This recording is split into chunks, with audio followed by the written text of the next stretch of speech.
everybody, Reefgrrl here, and welcome to Reefgrrl Live. I'm so glad you could make it. The whole idea here is to have some fun, chat, ask a few questions, maybe show us what you're doing, and get to know each other a little bit better. So sit back, relax, grab a drink. The stream is about to begin.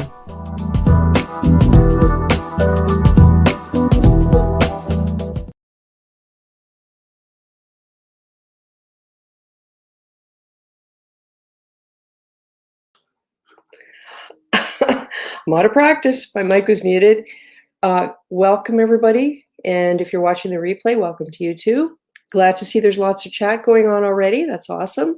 I see 4 people watching. It was up to 6 a couple minutes ago. So hopefully people will come back and join us on this nice Sunday afternoon. I say nice because the sun is shining. There's been a lot of rain the last few days and it's stinking humid outside. So I'm just as happy to be in here because otherwise I'd be gardening out front. And yeah, I know I won't melt, but it's still pretty uncomfortable. So we have people talking to each other in the chat. That's awesome. Hey, Tony Close, UK Reef. He's doing his water changes and he'll listen in. Catch up later. Hey, MB Reef, welcome. Hi, everybody. Hope you're having a blessed day and enjoy the live extreme. Don't you just love autocorrect? Hey, Moisha Matayev. Hello, everybody from the Red Sea Islet. Oh, cool. Welcome to you. If you have a tank, Moisha, or even if you aren't close to your tank and you want to come in and talk about what it's like to be a reef keeper in your part of the world, that'd be great. I'm really interested in things like, given Reefapalooza New York is on right now, I'm interested in what kinds of similar activities go on in various parts of the world.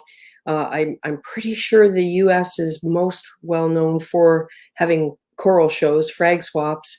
I know some go on in the UK, a little more limited in scope. We have a few in Canada, but because it's such a big country, well, I guess the US is a big country, but we're all spread out with a lower population, so there tend to be few and far between. And Australia, I think Australia has reef stock, maybe a couple other things as well for their national association. So anybody who wants to come in and talk about that, even in North America, you're welcome to come in. I will put the studio link email down at the bottom as soon as I get this banner out of the way. Talking about thumbs up on your way in helps YouTube recommend the stream while it's going. So every little bit helps, right? Let me get the stream email up here. The banner. Okay. So yeah, if you want to email me, I have my phone right here. I'm watching my email and I can send you the link and we can chat. All right, comments again. Tony Close, oh dear. Yellow Wrasse decided to jump during the water change. Luckily, I saw him, picked him up, seems to be okay. Lesson learned, keep much of the tank. Yeah, I remember when I used to do the water changes on the Red Sea tank. That always worried me because I had the Aurora gobies, and they're just tiny, tiny fish. And I guess the tank was deep enough, they never even really tried to jump. But I did, when I moved the tank after I sold it, I did find a crispy one curled in a sea behind the tank. And I don't know whether the 2 of them got into it and it shot up and behind the cover. No idea, but at least I knew what happened to it because it just disappeared. Oh, see you. Hey, see you. Welcome. I was in bed the other night watching my Nano. Think I see something jumping on top of lid. It was a chromis flopping around under the light. Smallest crack possible, and the little guy found it. They do that, don't they? And I always remember Inappropriate Reefer questioning the usefulness of lids because he had a Yasha goby shoot up through the mesh. And that mesh is pretty small, but obviously a fish can still fit in it. And it shot up through the mesh and landed on the top and couldn't get back down. So he lost that fish because it basically got stuck outside the water on top of the lid. So yes, Tony, need to be vigilant all the time. CU says, first jump I've had in years. Yep, it just can always happen, right? You'll have to excuse me if my voice is in and out. It's allergy season, and our grandson has a cold. And oh my God, we got reefing with. Oh, he's probably at Reefapalooza. Let me bring him in while I say hi to everybody else, just so we don't lose him. Anyway, so I think I might have a bit of a cold. Hey, Hey, how you hey, doing? how are you? I'm good. I'm good. I hope the sound is not too loud. It's working. It's working All right. well. All right. How's Yep. everything? Good, good. I'm just saying hi to the chat. You jumped in nice and early. That's good. All right. Let me put the back camera on. I think a lot Okay. of the good stuff has probably Nice. sold. I don't have a filter. Let me go. I don't have a lens. Let me go. Let me go over to Reef to Reef All right. and steal one of these glasses. Nice. Yeah. Um, Cool. but yeah, the show is going well. A lot Nice. more people than I expected. A Yep. lot of very nice corals. Um, the show was broken up into 4 different sessions this year. So Yep. there's a morning and evening for both Saturday and Sunday. But I think that's been good. I actually like when it's done like that. Oh, there is Hillary from Waterlog. Say hi. Um, Hillary. Hi, Hillary. Hi, everybody. and Yay. I don't remember his name, but he was on Devin's stream for Reef Nutrition. Hello. Um, I'm waving, but you can't see me. yeah, they can't see you, but they know I'm live. But That's Isha, oh, cool. Aquaman Shalom. Nice. Yep. I see him on Insta all the time. Say hi. We're on Hi. Reefgrrl live, so say hi. Isha. Nice to see you guys. Yeah, it's been fun. It's been fun hanging out with these guys. Um, So I was hoping somebody might come in because I'm very curious if you think there's been an effect on pricing for corals, leaving the bans aside, Hawaii and Indo and all of that. Do you think corals, because obviously most of them are going to be either Malaysian or aquacultured or, you know, in-house propagated, how do you think the prices are? I think the prices are fine. Like you have $25 frags. You have um, um, five for 100. That is from Beautiful Corals. They're right as soon Yep. as you come in the show. Yep. I think you know what? This is my opinion. This is not any kind of scientific as anything. I think we've had a lot of new hobbyists in the Yep. last year. So I think I don't think the big sellers have been necessarily the high end corals here. I think it's Right. been, not going to say bread and butter, but some really nice mushrooms and stuff have Yep. sold. Yep. But I think I've been surprised by a lot of anemones. People are buying like good starter to medium difficulty corals. I don't see that crazy price effect here. I don't see it. Um, Nice. That's I don't that's see it. really encouraging. That's Rich. That's Richard from Richard, Aficionado. aficionado. Nice. This is the say hi to Reef Girl. Hi guys. Look, there's Greg. Yep, this is Greg. This is Worldwide Corals. How you doing? That's the guy who you see the BRS WWC hybrid bet. That's the guy that's Lou Yep. from Worldwide Corals. Yep. Um, yeah. Nice to know who these people are. I know people put group photos on Instagram, but not everyone tags them. So I'm looking at these pictures and I'm thinking I would really like to know who those people actually are. Yep. There is Fritz. That's one of the guy from Reef Moonshiners. He works for Fritz, so he's gonna get me some moonshine before the show ends. He's promised, and Cool. I'm putting it out in the universe, so he doesn't forget Okay. about me, so we can refer to this. All right. This is an interesting vendor. They're called Millionaire Coral, and this is corals that are sold in a high school lab in Williamsport, Pennsylvania. And I see them at all Right. the shows. So they come to. So this is stuff that students grow um, Right. in the tanks, and I see them at Reefapalooza every year. Um, selling stuff. And one of these days, I want to go down to the school and actually check it out in person. But Yep. it's a really good store. So all the stuff that you get from Millionaire Coral is Mm-hmm. um, from the high school. That is And cool. I said, so these are actual teachers at the high school that are taking their weekend out to actual come to the show and sell stuff. That's That really cool. that's a dedication right there. It doesn't get more dedication than that. There is We need to Dr. get Tim's. somebody out to do a video on that. I definitely want to check them out. This is Dr. Yeah. Tim's. Okay. I did buy some of the beneficial Mm-hmm. and one of the beneficial silicone food trays.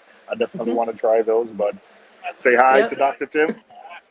Oh, And his full you're lineup. live. You're live, and you're streaming live through my live. That's really cool. Yeah.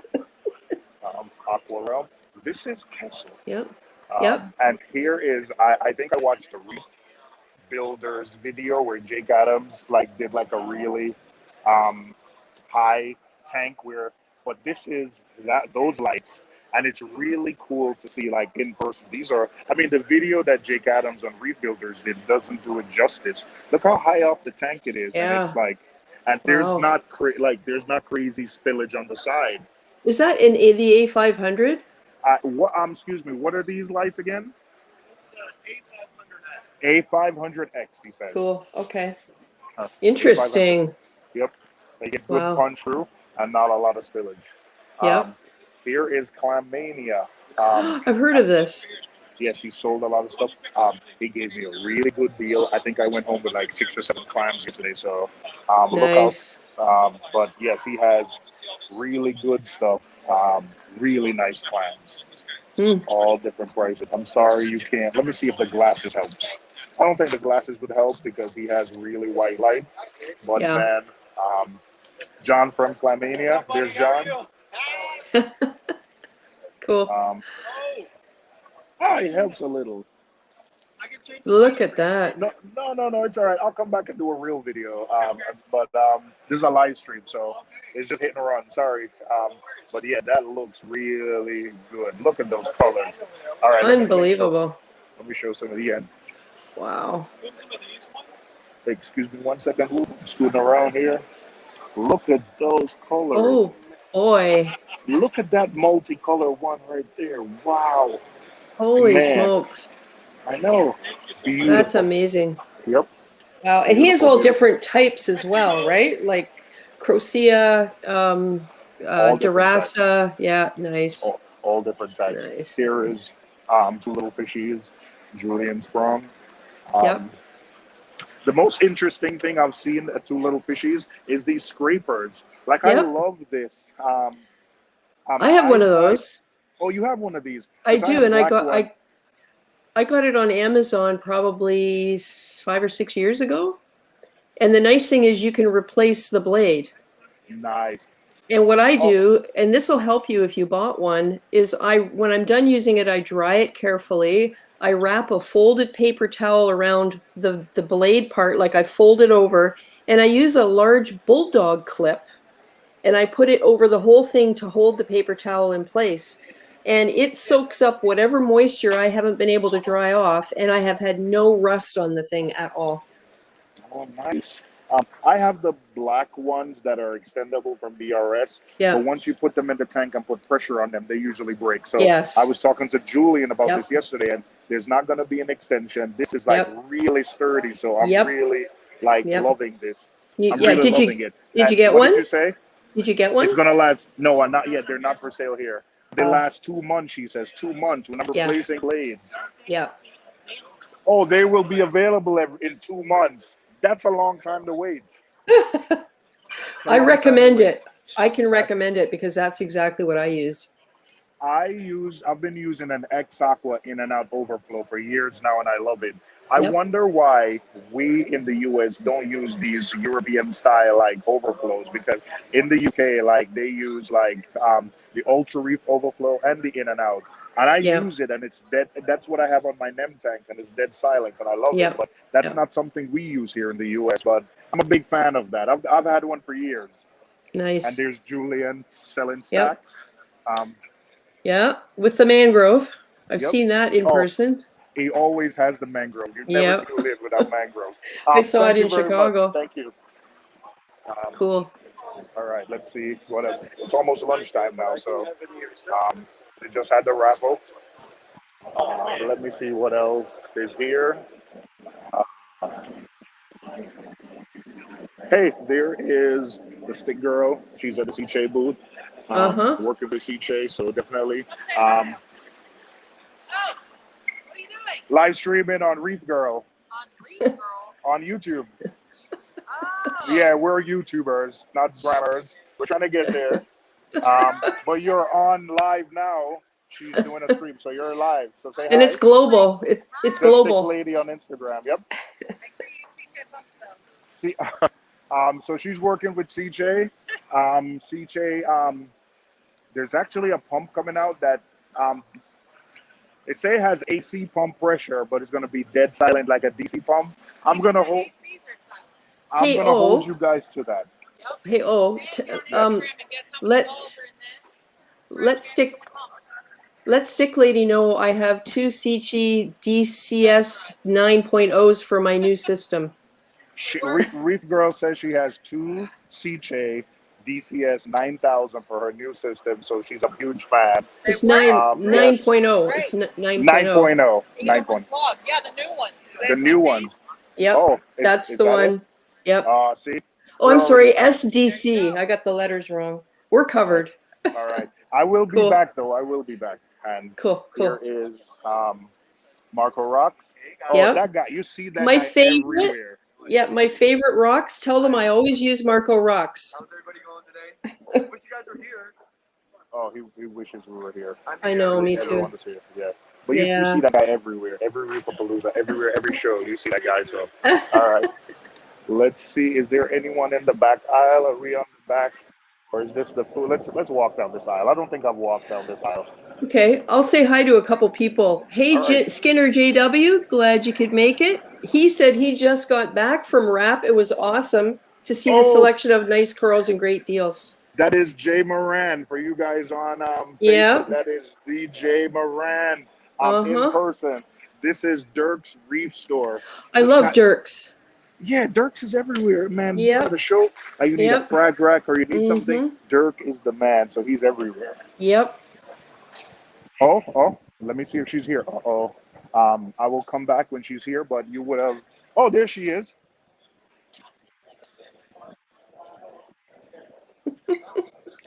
Cat. Hey, Cat. Reefgrrl's live, so say hi. Hi, Cat. Nice to see you. She's at the Brightwell and Continuum booth. Cool. Yep. I got mad scientist experiments going on. She got experiments going on, she says. I like that. Magnetic stir with our new foods. These are liquid foods that are fortified with coral aminos and vitamins. Okay, new foods from Brightwell that are fortified with coral aminos. So, can I come back and do a video with it later? Sure. Absolutely. All right. Well, this is live, so I'm just doing a walk around. But I'm also signing autographs. You know, because I'm Mother of Dragons. Okay, she said she's signed an autograph because she's the mother of dragons. So I will. All right. That's cool. This is the Neptune Apex booth, and here is the sky. I don't know if anybody's interested in the sky. Here's the sky. That is a peninsula tank.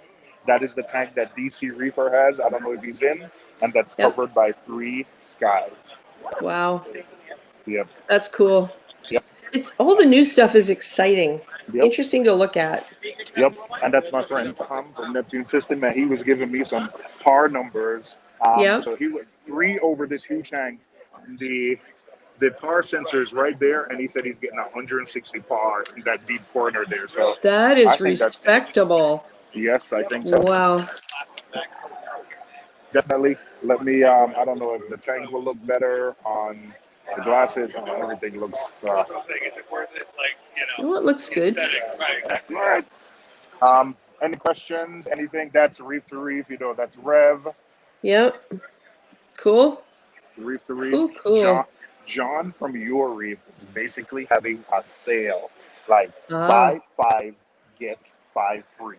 What man? If you're coming to the show, this is like the universe is gonna explode. That's Moki. Inappropriate Reefer. Like say hi to Moki from me. I'm live with Reefgrrl now, so you're live filming me. So say hi. All right. Hi, Moki. How long have you been live for already?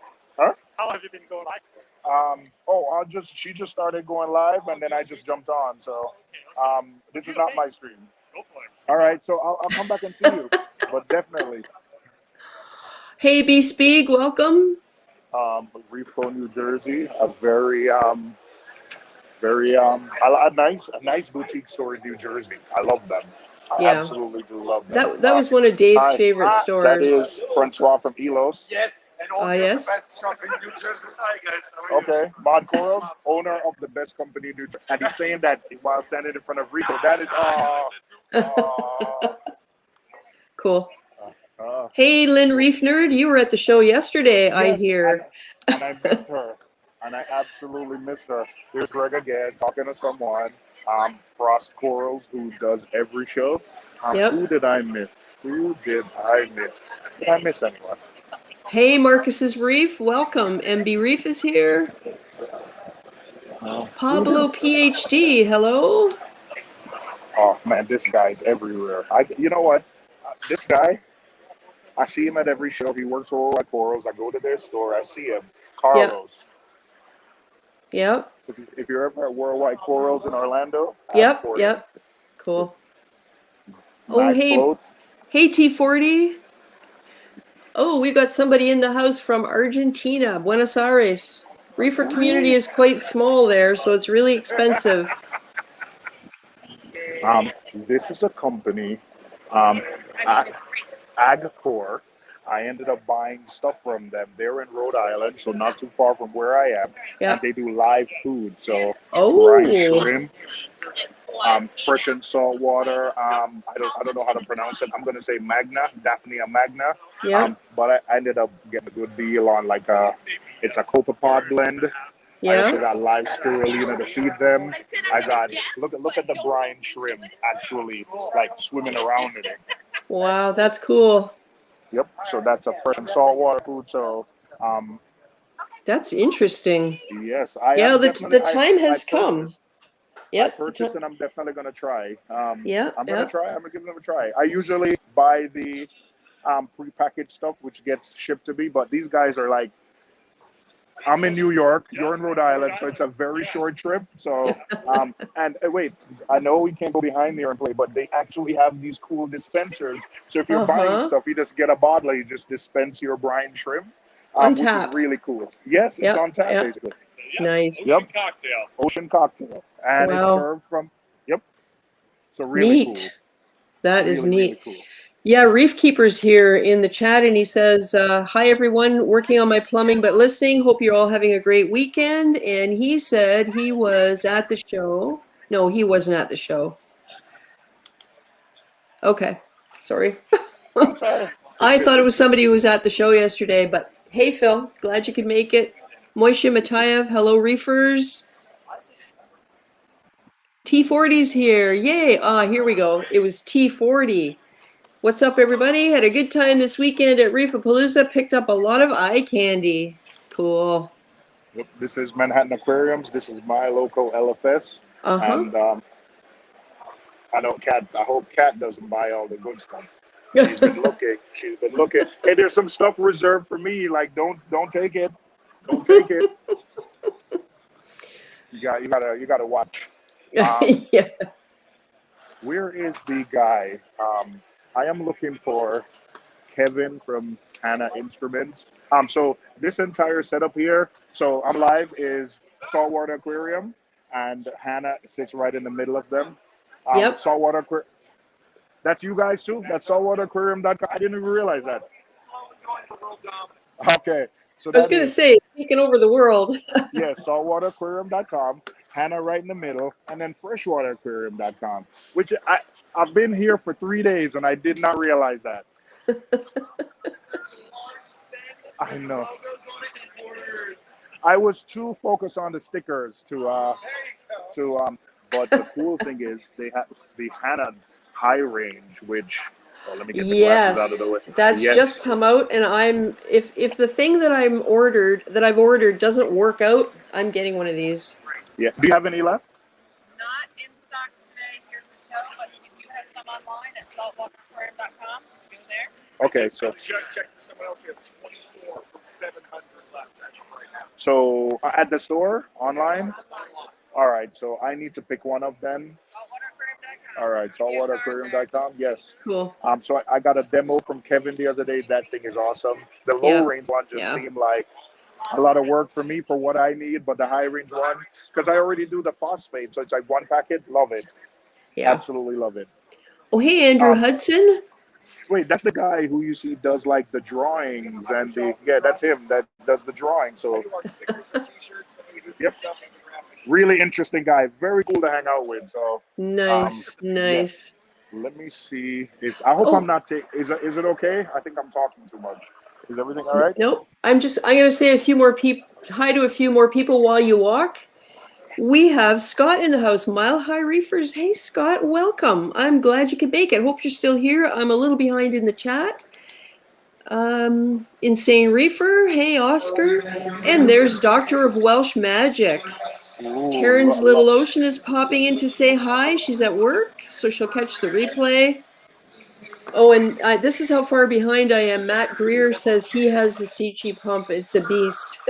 So this looks interesting. Saving the world's reef. yes, this is real reef rock, and I didn't realize how much different types of rocks they have.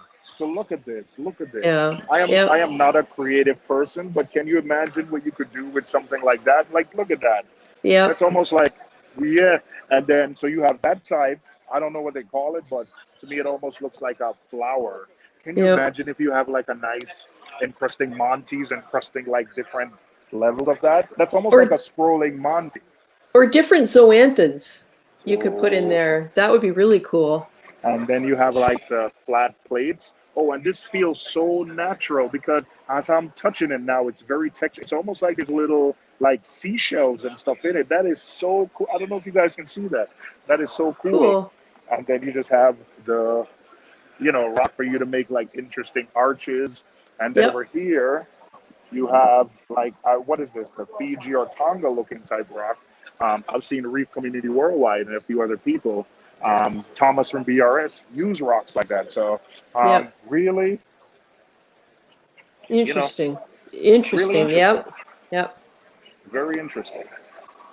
Very, very interesting. I think we spoke to Ecotech Green already.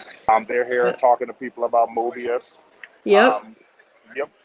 Oh, I think they're hey, platinum Bert sponsors. Minshew. Yeah, I think they are usually. Yeah, Worldwide Corals. We don't know how to talk to those guys anymore. He's everywhere. No. Hey, Scott Morrison. We got Worldwide Corals. we got someone here from Scotland. Nice to see you, Scott. Haven't seen you in a while. And there's Peter M from Croatia. Welcome, Peter. Jim Skinner, welcome. Ooh, Jason Alex. Fox. And Alex G's aquarium is here. So he is. I'll bring Alex in so he can chat a little bit and ask questions if he has any O's since you're at the show. All right, Jason Fox. Coral. He might have stepped away. That is Jason Fox Let's bring himself. him in. That's Jason Fox himself.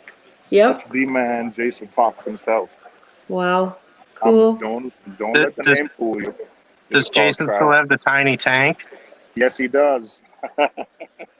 Little suitcase tank? Yes, he does. Neat. Yes. Oh, hey, Johnny Martinez. Yeah, Scott Mile High Reefer says he's loving the show. So this is awesome. First class aquarium. These guys are on Staten Island, right? I've been there before, but on Instagram, they have a tank with the best collection of torches you will ever see. Like, I get jealous. I think Billy Pipes we had a meetup there once before, and it is probably the best collection of torches I've ever seen in one place at one LFS. So, first class aquarium on Staten Island, New York. But look at those Acanthastria. Oh my God. No, that's not what it is. Acanthophilia. Sorry. Yes. Acanthophilia. Look cool. At that. Now going in my territory. Yep, me too. I love the solitaries. Absolutely love them. It is unfair for one person to have so much colors in his tank. Like, that is unfair. Like, look at that. I love the one at the bottom with the like the brilliant primary colors. How much are the prices for these? Ultra rainbows, $500. Yeah, you know what? That's not Sounds out of about right. range from what I've seen. Yeah. That's not a bad price. Like the prices aren't crazy here. That's Yeah. what I said. The prices are pop corals in Brooklyn. Yep. There's pop. I personally like pop. A store in Brooklyn. This is the guy where when my return pump failed one Saturday night, he's like, "Hey, like I'll stay open. Just come get a pump." So I'll Wow. always remember pop for that. Looking at Yep. these cool little frag racks from Reefgrrl. Look at that. That I guess you cool. put that on a beer bottle. Ooh, that is nice. Very nice. Very nice. Let me grab a Hey, sticker. Queen City Reefs and more. Welcome. Everybody's coming in to see the show. Oh. I know. Whew. Hey, is look at Marine Farmers there? No, they are not. I didn't see them. Look at the art. Look at the art. Ooh. Amazing. And I guess when UV light hits them, they go crazy. Ooh. Look at that. Wow. New York Reef Aquatic, Exotic Reef, Josh Pork Sandwich. Look at this stuff. Look at, I mean. You know, I saw Greg Carroll's walk by of, for example, Josh Pork Sandwich. It looks like he sold a lot of his stuff. I can't believe some of the stuff is fit. Wow. This is awesome. This is awesome. And it is like, this is not on a canvas. This is like a glass thingy. Like, what? It's metal? Oh, there. Are you Josh? Yeah. What do you like, pork sandwiches? How'd you come up with the name? It's a high school name. It's a high school name? Yeah. Are you in Miami? Yeah. Oh, man, I'm a Knicks fan. I don't like the heat, man.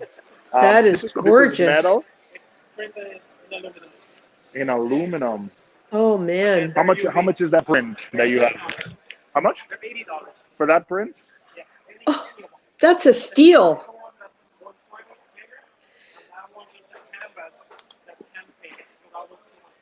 Okay, I'll come back to you, John. That is beautiful. All right. Yep. Insane Reefer says, Oscar says he has some of his art. Oh, cool, man. cool. Love it, love it, love it, love it. All right, Reefgrrl, it is lunchtime. Oh, wait, first, does anyone have any questions? Anyone in the chat have questions about the show, or Alex? How much money did you spend so far, Al? My wife might be watching, so I will not say. Hey, Greg, say hi to That much, Reefgrrl. huh? Live. Oh, you did say hi to her? Okay, my bad. Damn, Greg. Tell Greg I said hi. Oh, Alex G said hi. Oh, you did. I forgot, you know. All right, so Greg says hi. All right, I am going to go grab some lunch, but I am going to be listening. But does anyone have any questions? I'm walking around. We're getting lots of compliments. Broke Reef Man 45. Hey, Paul, glad you could make it. Josh, beautiful prints. And Peter M. from Croatia says that is an awesome price for that print and on aluminum.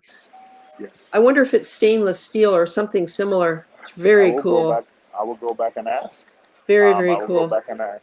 I will go back and ask. Aluminum would be a lot lighter. And I really like how he's created the boxes to hang the art. Love it. Man, half an aquarium. Marcus's Reef says for $500 I will have to love from afar. Beautiful though. Oh yeah, I have spent way more than that. I can say that. Yes. I was look at the bright web. I was hoping to take some of the stuff, but man, the empty containers. Yeah. But while I was here, I just realized how much of the Brightwell stuff I actually use. This is actually pretty cool with the stir. Yeah. I hope I didn't mess that up with Kat. All right, if Kat asks if it's making some noise. No, the magnet is recentering itself, that's all. Okay, if anybody asks, tell her, like, nobody did it. It's not me. It's not me. All right, so I will be back on. I am going to go grab some lunch because it's time for, I think it's time for vendors to, I'm a vendor, but don't tell anyone. Okay. It's time for exhibitors to go grab some lunch. Yep. So I will go grab some lunch, and then this guy again. Oh, Hey, everybody. this guy again. Man, the worldwide corals people are everywhere. You can't get away from them. Wait, did he have short shorts on? Oh, it's New York. What do you think? It's short Oh, shorts. okay. Sorry. Yeah, no, it's like 70 degrees here today. Yeah, it's pretty hot here too. Oh, actually, it is 88 degrees here today. So, Oh, hey, go figure.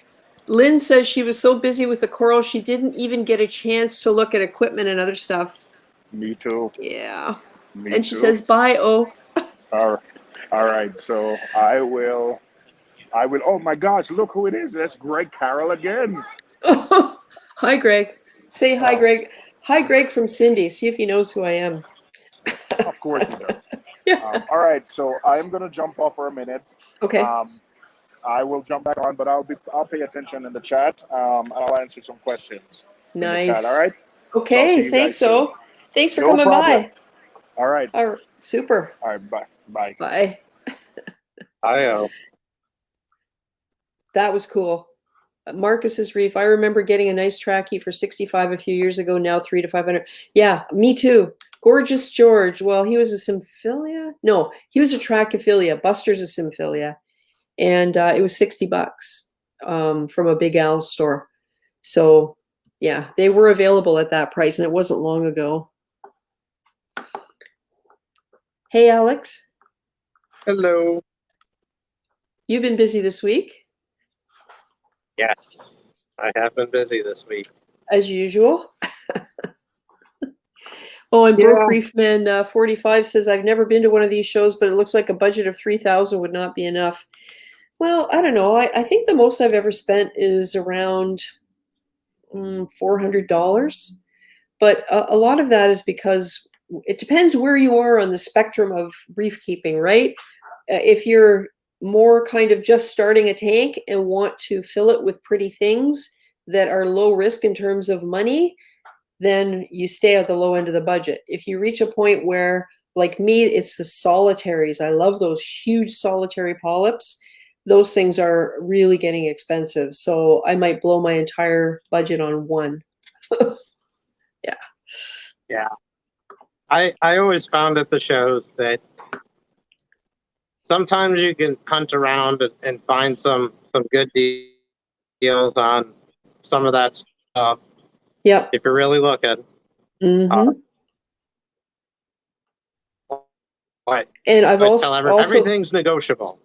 Yeah, and I've also found if you can find, say, more than two things from the same vendor and you have cash, you can generally get a bit of a break on the price. I mean, I'm not saying go to the guy with the $500 trachea and say, I'll give you $350 for it. I'm saying if you can buy maybe two other things for around $100 each, you might get them all for $650. So, it's a way to save a little bit of money. Yeah, that's always a good way to do it. Hey, can you kick something else in? Or Yeah, exactly. Yeah. And out of respect, because it I mean, yep. Queen City especially Reefs, on you the can last bet. day when people don't want to pack stuff up. Well, that's just it. I've got some really good deals at the very end because I'm always looking for that weird stuff, and because I kind of, I won't say study, but I do a lot of reading about coral species. And I've found them misidentified at vendors where they didn't know what they had. And those are the ones I look for, not to take advantage or whatever, but just because I'm always looking for the different stuff and nobody knows what it is. But because of the research that I do, I have an inkling what it might be. And so then I pick it up. And sometimes you can get those for less because everybody else passes over them. So. Some of the bread and butter stuff you can get, they almost give it away sometimes, that. Yep. It's to me like it's the funny thing about this hobby is that if it's not in trend, yeah, prices go way down on it. And like, I love those trachees and stuff, but I'm definitely going to probably shy away a little bit more just because you can't really aquaculture them right now. when someone starts Yep. aquaculturing them, Mhm. that's, you know, that's what we really Yeah. need. Yeah. Well, I want to try and But frag my fox coral because it's in that category too, where you don't find it very often, but man, is it beautiful when it starts to grow. And mine is starting to develop the sinuosity of the wall because it's a wall type. It grows in a kind of a zigzag pattern, and I've done a little bit of reading on the way they grow and how they form and what the skeleton is in relationship to the polyps and all that kind of thing. So I might try and frag a piece off because it's one I would love to share and you can't find it. And I just think it's a type of Euphyllia. I think it's stunning. Queen City Reef says, you can bet if you like the nice colorful corals, then yes, 3K would not be enough. Oh, Johnny Martinez. yeah, Hey, Alex, good seeing you. Did Hector make it there? Sorry, you're freezing up and I probably interrupted you. oh, am I? Yeah, just a little. You're Sounds back. like I got a good signal right now. Good. Okay. So, Oh, Filipino yeah, Reefer's just heading to wrap. I'm looking forward to Chicago. Mhm. I will hopefully budget myself a little bit of money for that and pick up a few things Yeah. because I really am just trying to get my alkalinity down to where I want it, and then, you know, start tinkering with my pH more, which it's been working somewhat, so it's Yep. just going to take time. Yep. But I'm down to about 9.3 now, so I'm getting closer. Yeah. So. Oh, Doctor of Welsh Magic, how long are you streaming for? I may pop on later if you're still on. Generally, I aim for somewhere around 2 hours, but lately it's gone for a lot longer than that. Other than last Saturday night, it just kind of petered out at the end, and we cut it after just over 2 hours. But I don't know. What do you think, Alex? The average has been over 3, so you know, Just depends on where the East. conversation's going. Exactly. I don't want to cut things off in the middle of an interesting chat for sure. Yeah, cash talks. Reefgrrl, how are the corals doing? Hey Oscar, I've been doing this thing on Instagram and I'm calling it RG Coral Stories. So hashtag RG Coral Stories. And I took a bunch of pictures of most of the corals that I have. Oh, Gizmo. Most of the corals that I have in my sump stock tanks. I tried to get the best photos I could, but some were really hard because I was shooting through the water. And every single one of them has a story, and it's kind of like progress, and here's how they look right now.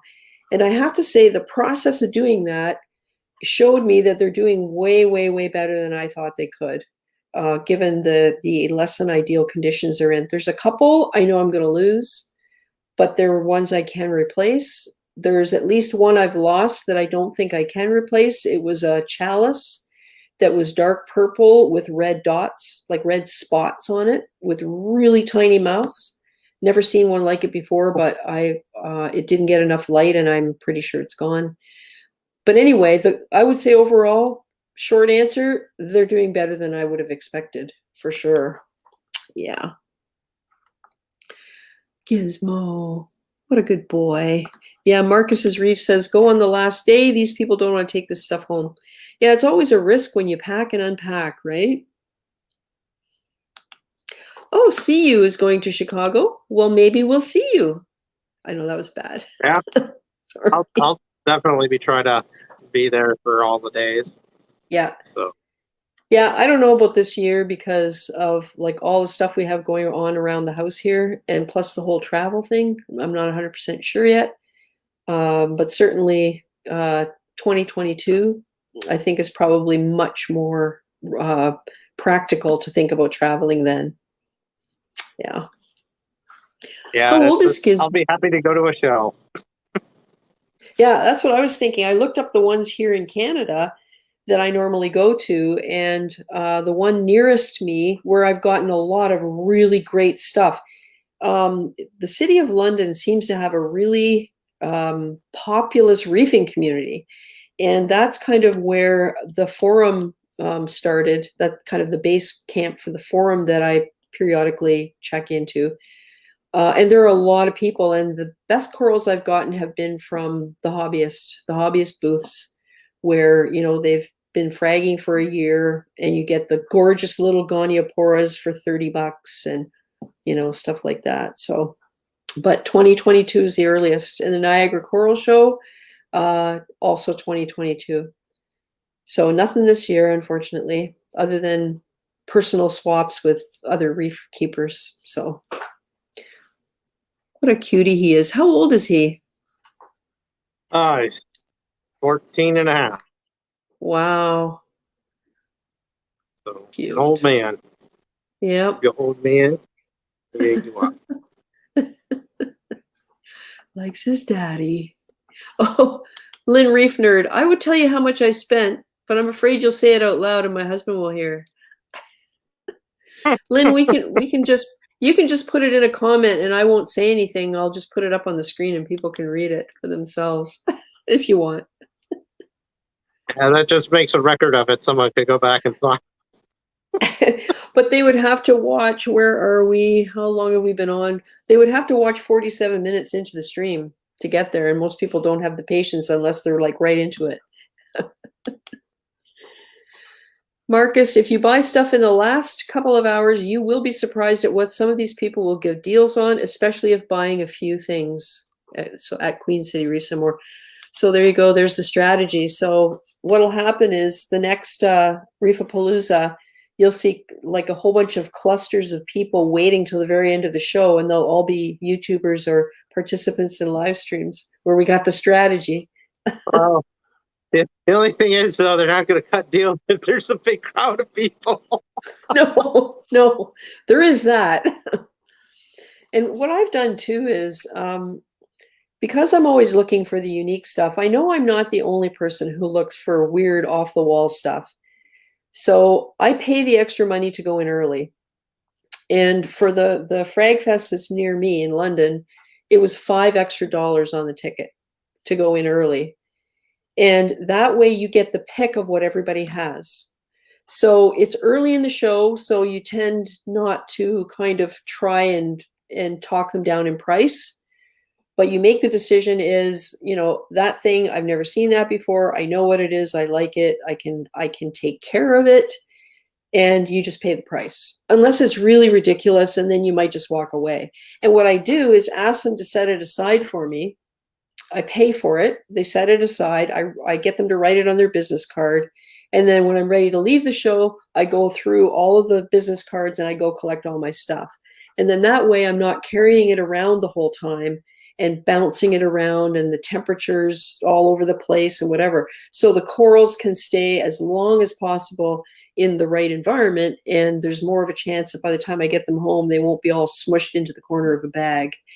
So that's something I found that most of them will do, because they usually have a little place in the back. A lot of these things are all in ones, or they have a little sump, and they usually have a place where they can keep things for you. So it's worth asking. Yeah. Hey, Broke Reef Man says, Chicago, I could get to that one. Time to budget for it. Yeah, I don't know what the date is for Chicago this year, or if they've finalized it. Chicago wrap is mid-October, and then I think Chicago Aquashella is August or September. I can't remember. Right. So yeah, because I gotta look that up too. Aquashella was just before we went to Wrap Chicago, the year that we went, 2019. So I'm not sure if it has the same time. time. Space them out. Yeah. Oh, hey, Scott. Love the show. Taking off to enjoy the outdoors. Laters. Thanks for stopping by. I really appreciate it. Nice to see you. Oh, that's too bad, Marcus. Just lost my boxer. He was 15. Wow. You know what? That's a good age for a boxer, though. Not that that helps, but... Oh, CU says October 19th. I think that's right around the time it was in 2019 when we went. Cool. Something to aim for. Okay, all you guys. I'll just be able to go. Yep. So, Why, are you going on vacation or something? yeah, I got another trip in that time frame that I'm glad that weekend will be open. So Yeah. some business I Yeah. got to do. Yep. But yeah, Okay, looking so forward to all it. you guys, yeah, yeah. Well, it's nice to get away, for sure. All you guys that go to Chicago, you got to get together and do a live stream so that we can have a record of it. Because I won't be able to go, I don't think. Are you attending Rap Cindy? I don't know. I can't see it happening this year, and it's mainly because the border's not open yet, not likely to be open till July. When we went in 2019, we started booking hotel rooms and planning in August for the October event, or it might even have been July. And having just moved into this house, there's so much stuff yet to finish and so much going on. Plus, my new tank will be very young at the time, and my preference would be to be around in the early stages. I when we do travel, I mean, not gonna lie, we were looking at an Arctic expedition cruise on a really small ship that goes to Iceland and Greenland and Norway and Shetland, and then up further. But I can't see us being able to do it. And in order to take care of my tank, I would ask my daughter to come and work from my house during the day because she works from home. So as long as she's got Wi-Fi or internet, she's fine. So I would ask her to come here and work for the day so that she could stay on top of anything that's going on, observe the tank, troubleshoot, whatever, rather than do a flying visit where she's here for 15 minutes and it just isn't enough time to really monitor things. So I don't know. That's how I would handle that. Overnight is fine, nothing really happens.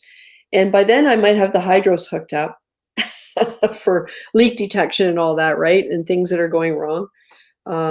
So yeah, it's going to wrap this year, I think is a no-go because there's just not enough time to plan, too much going on here. My tank won't be in a condition yet where I feel like I could leave it for several days and be comfortable with it. So unfortunately, I'll just have to wait till the following year, I think.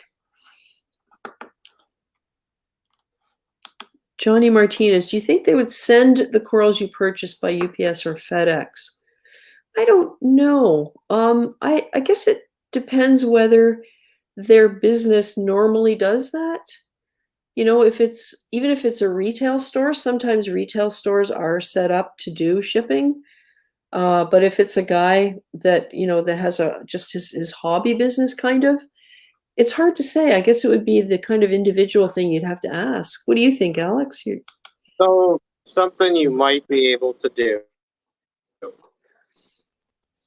Someone that does online retailing is you might be able to ask them to say, can you bring a shipping box and I'll pay the shipping for the box and the label, but if you could just have that for me when you get done with the show, I'll just come and collect. You pack it up, or if they're willing to help you just pack it so that it's done right, and then you go take it yourself to get it dropped off and shipped out.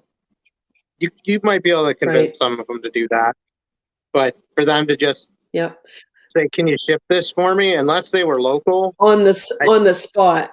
Because it's just I've helped vendors like set up and tear down at shows, and it is a monumental amount of work to do. And everybody, by the time most of the vendors get to the show, they've already driven a significant amount of time. They already had to pack everything. Mm-hmm. Then you got to unpack it, get the water ready, get the tank ready. It's just by the time they get done, like I've helped vendors do this, minus the drive and everything, and it's like they are shot after that. And same thing once the show's over. Yeah.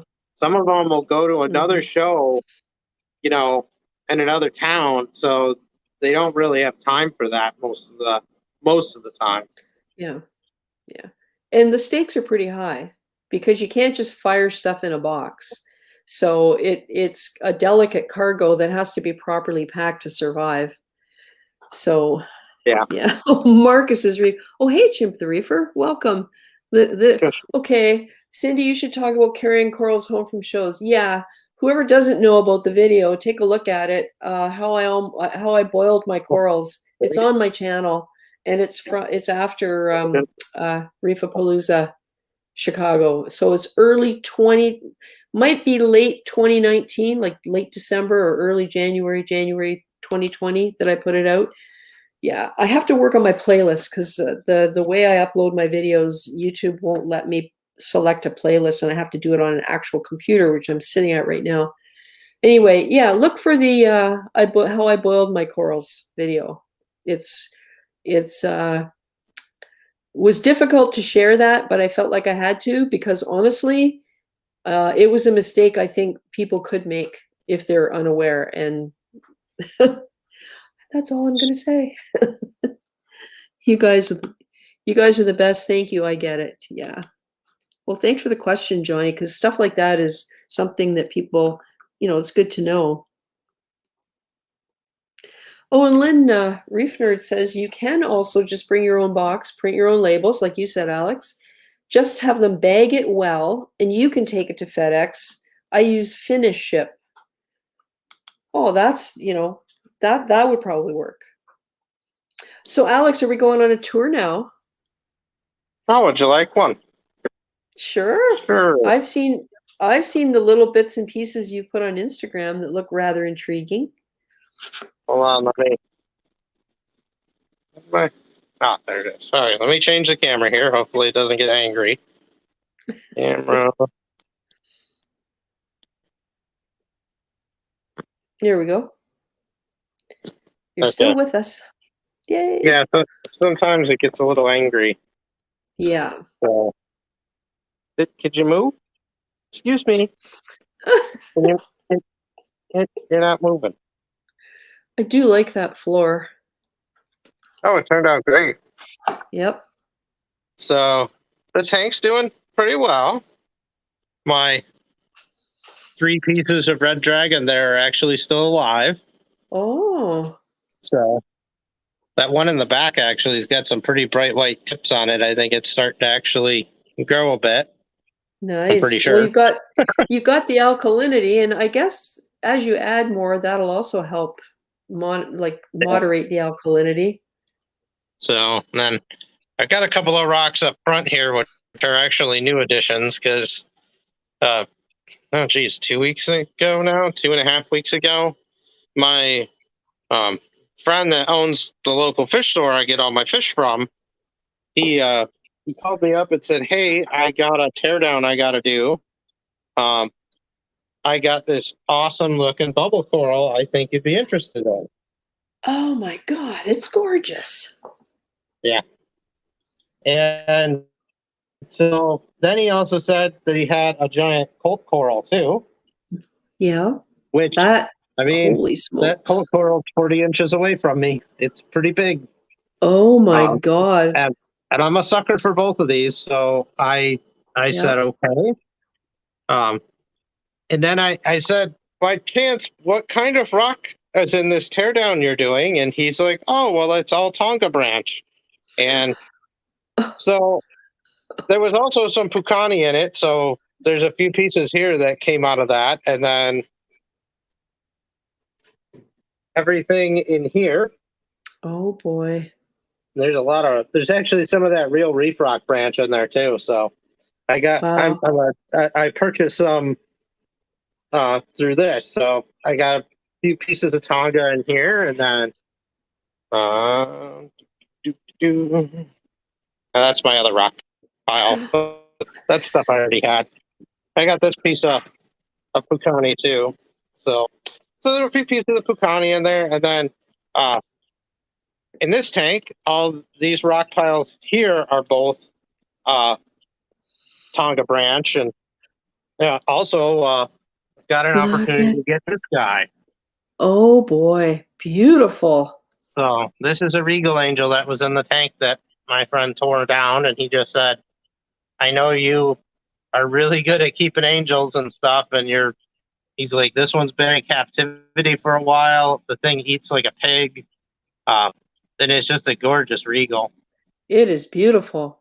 So, and considering where he told me he's pretty sure the person bought it from, this is a very expensive fish that I got for a very good deal. So, and the yeah. Spanish hog is leaving it alone now. Yep, they had a little spat the first day, and then I went ahead and I threw some rock in here. I had this pile in, but I added another one. The only disadvantage to this rock is it's got some manjanos on it, which I haven't gone in here and nuked them yet, but I took care of most of them in the other tank. So I gotta get rid of them. But I've been kind of leaving this guy alone. He had a couple fin splits from his arguments with the Spanish hog the first night, but yeah, just gorgeous. Let me throw a little food in. Beautiful. Hey, B Speeg is saying that the shows around here, the vendors often hire a local fish store to set up a tank before the show and break it down after the show, and it saves a lot of time and energy. Yeah, that would make a lot of sense. Figures. We get faster than that, buddy. The Spanish hog is just sucking up those pellets one after the other. Oh well. Yeah. Get some more later. Yeah, he might be a little distracted by you outside the tank too, kind of waiting. But yeah, so that's going well. And then 700's doing fine. Then I haven't even gone back here today. I got my phytoplankton doing. Yep. Oh, so that's what that was, phytoplankton. Did anybody guess right? Did I lose everybody? No, you're back. Did I lose you back there? Yeah. Yeah. All right. Walking in the back corner is not a good place to go. So, but yeah, the new secondary sump's all fired up and going strong. You can see the humidity is getting well contained and water's coming out the 4-inch. Great place to put all that rock. Yep, that's why I taught. When I got it, I was like, "Where am I going to put all this?" I was like, "Oh yeah, this big giant thing could hold it." Great timing. Yep. So this sump's working out good. Don't really have anything up here done yet. Just this is not going to stay here permanently. It's just sitting here. But I was going to sell that little tank, but I don't know. I might keep it for something now. We'll see. Mm-hmm. And I got some cable management done, if you could believe it. Yeah. No, I recognize that as having taken some work. Believe me. And then calc stir is working okay. I've been slowly stepping up the dosing on it, so I think it's up to 8 times a day at 50 mils. Mm-hmm. So, which did you super saturate it? No, I kept it kind of normal because I don't want to play with the super saturation yet until I just wanted to kind of do it normal.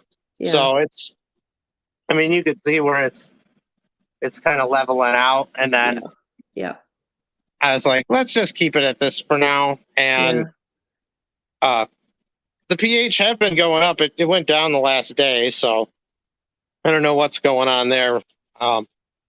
But now I'll keep an eye on it. And then the skimmer's still running like crazy, but I think I might shut this off for a week or so and see, because it's still pulling an awful lot out for there being 5 fish in a tank. Yeah. So, yeah, you don't want to bottom out the nutrients. So yeah, I think I've been feeding heavy and everything, but I think I'm gonna. Whoa! Almost dropped my. Yeah, the only corals in here that aren't doing great. My Stereonephthia back there is not been very happy. It's not dying or anything. It's just been closed up during the day, and then, there's what's left of my giant Ballysenia has just been closed up and sitting there. Oh. So I don't know if it's just that they're not happy about the elk or what exactly, but my other Stereoneptias, that one's a little more opened up right now, and then this one's opened up too. So I think it's just the elk and Yeah. the change in lighting and flow. I keep rotating this rock backwards to put it further away from the lights, even though I turned them way down here. So just gonna give it time. It wouldn't be nutrient related, would it? I don't think it would be, but I mean, it could be. Like I said, I've been feeding real heavy with phyto and stuff. Like every few days, I'm dumping like a liter of well, not a liter, but I'm dumping in at least half a liter of phytoplankton in the system. So yeah, that stuff really, especially if it's live, if it has the conditions to keep growing, it will. So it's not going to go away. Marcus's Reef. I felt bad after watching that video. Hated that for you, man. I was devastated, absolutely devastated, and it was just so unthinking that what caused that problem. Oh, hey, Ugly Man's Reefing. Nice to see you, Shane. And Alex, Marcus's Reef says that live rock makes me happy. Shame you can't get it anymore. Yeah. Yeah. Hey, that's why it's good to have friends at the LFS that could tell you when they're going to do a breakdown on stuff. Yep. So it was just a random call. So. Yep. And Marcus also said, the Regal makes me happy too. I need more room. Yeah. Oh, hey, Darren. Hi, Cindy. Hi, everyone. Rogue Aquariums is here. Sorry, Alex. Oh, that's all right. Yeah, the Colt here is ridiculous. My God, that thing is beautiful. Hold on, let me. There is something about that type of leather. It just adds so much. This was one of my very first corals I ever got was a Colt coral. And I really don't see them very often anymore. And I got, my buddy that, he told me, he's like, this was actually one of my personal pieces. I sold this person and, if you want to buy it. And I was like, okay. So I'm going to let it sit in here a little longer and then I'm probably going to frag it. Yeah. And see if I can't get a couple more smaller colonies going. Yeah.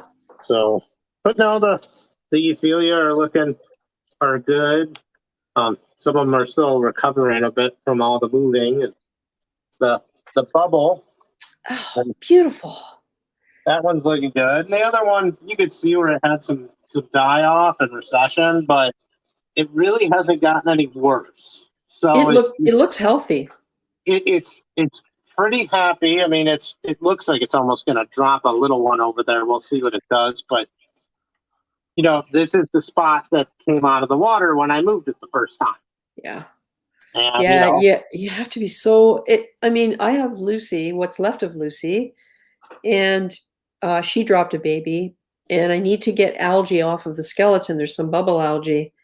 So I'm trying to figure out the best way to do it. And I think I'm going to have to fill a container with water, sink it underneath the water, move the coral in, make sure it's big enough that I can cover the whole coral with water and get my hands in there and keep it in the water, and then just chip away at the bubble algae because I'm afraid to take it out of the water because it's so delicate. Yeah, I know some people do it, and I've had bad experience taking them out. Yeah. So well, it's the weight of the water in the polyps that tears the tissue. You have to hold it upside down or make sure you can get it retracted. And that's just so that it can protect the tissue against tears on the skeleton. So yeah, it's tricky.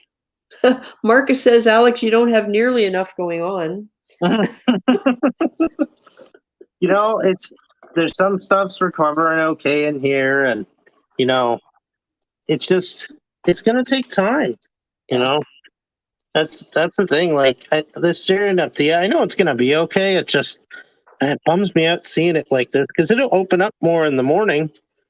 On the plus side, though, I'm starting to see coralline algae coming back. Oh, yeah. So that's a good thing. Yep. You know, that's a good sign for me to see that taken off, because that'll help soak up some elk. Oh yeah. And then yeah, this I got a few guys, and then I had this little Ghani that I thought that thing was totally toast, and it was it was all bleached out, and I was like, I didn't even know I had this still, Wow. but it's slowly coming back. Yeah, I can kind of see a little bit of pink or what looks Yeah, like purpley blue, hold on, let maybe. me move it. Yeah, it's got pink centers and kind of a yellow orange on the outside of the skirt. Nice. So, but yeah, it's just things are going to take time, and then I'm kind of hoping this bounce mushroom is maybe it would split on its own, but I don't think that's going to happen. So Yeah, I found like they're rhodactis mushrooms essentially, aren't they? The bounce as far as I type. know, yeah. And in my experience, rhodactis, they split quickly and often. So I wonder whether it's something about having the bubbles that inhibits that in some way. I don't know, but oh, things are going good back here. The water storage tanks are still doing their thing. Yep. So eh, I upgraded myself with some like nice little things on my counter here, like putting in screws to hold towels. Uh-huh. I was walking around one day. I'm like, wait, I keep putting towels on top of things. I need hooks. And then you get a towel that's really wet and you ball it up and you put it somewhere thinking I'll grab that and take it to the laundry, and you find it 3 days later and it's crusty and smells. Yeah, that's happened to me. So, but yeah, things are going well here. Cool. And then I've been doing a lot of work in the other room. So hold on, I'm gonna have actually. Hold on, I gotta. You're not allowed to see everything I'm doing. The room with the carpet. That room? Oh, hey, Sylvester Schwala. Hi, Cindy and everyone. Nice to see you. You mean where there used to be some carpet? Oh, did you take up the carpet? Yeah. Oh, okay. So this is the start of the display stand. Uh-huh. Wow. So And you've got a frame that's a certain height all the way around, and then the boards that are going across, are they recessed because you're going to put boards across the other way? no, they're not. They're just roughed in right now. They're gonna be everything will be to the top level. So this is the top and bottom frame. So Gotcha. I haven't started making legs yet. Right. So that will be. I'm gonna get these frames assembled and square, and then once I've done that, then I'm gonna go ahead and start putting the legs on. And it's just I've got a laser level that it's incredibly important that I make sure this entire stand's level. Oh man, So stakes are high with this one. yep. So, but yeah, I've decided I will show this corner of the tank as it progresses. Mm-hmm. So, And are you happy to share any kind of a measurement, or are people going to just kind of you can take assume a from guess. what they can see? This is cool. So, but yeah, it's coming along, and then I got my whole fun Mm-hmm. little shop here. Yep. So Mobile workshop. yeah. So, but yeah, no, it's coming along. I've just been really taking it slow here because I want to do it right, and I don't want to rush it. So Yep. Well, and the longer you wait, the cheaper the lumber is going to get. hey, 2x4s were actually down a bit for me when I bought this last batch. So Yep. Yep. Well, lumber futures about 2 weeks ago dropped about 46%. yeah, So there you go. I'm waiting on the plywood to follow suit because plywood's been really high still. Yeah. But that'll be the next thing. So that when I get the stand done, the stand is going to be the same height as my 700. So the stand itself on the framing will be 17 inches tall, and then with the plywood And the waterproofing, it'll be about 19 and a half inches tall. Mhm. Wow, that is, the beauty of that is when you're standing in front of that, you're not going to feel like you're looking at a tank on a stand. You're going to feel like you're just looking at a tank. And that's what I love about aquariums, public aquariums. You go up to these walls of glass and there's nothing inhibiting your view into what's going on in the tank, because it's just your entire field of view is full of tank. I just love it. Yeah, and So when, like, I sat down in a chair, so now I'm pretty much eye level at about the 2/3 mark. yeah, And that's what I want, to sit in a chair and have a big panorama of glass in front of me. yep, So, yep. Yeah, and I set mine up higher because I really hate bending over to try and look in the tank. And generally when I'll have 3 5-foot viewing panes when mine is done. So it's going to be a matter of walking around it. So unless I got a chair on wheels, I'll be observing it mostly on my feet. But, in the evenings, instead of sitting in the living room, I'll be sitting in here and, with my iPad and whatever else I do in the same room as the tank. And I'll have a really good view in through the corner of it. It will be above my eye level, but that's okay. It's kind of a compromise that I made to for most of the time when I'm looking at the tank, I'll be on my feet. So yeah, cool. And so you're going to oh, wait a sec, more comments. But so do you do scuba? I can't remember. I think you said you do diving. no, I do snorkeling. I always wanted to get into scuba, but the problem is that, as you can tell, I have a problem with when it comes to the scale of dedication I put into hobbies. Yeah. And I can't. I know where it would lead me, and I don't have money for all these hobbies. So Yeah. I've kind of elected to stay out of that one. Like, I'm like, you know what? I could do my snorkeling. I could be real happy with that. I don't need to get all crazy fancy with it.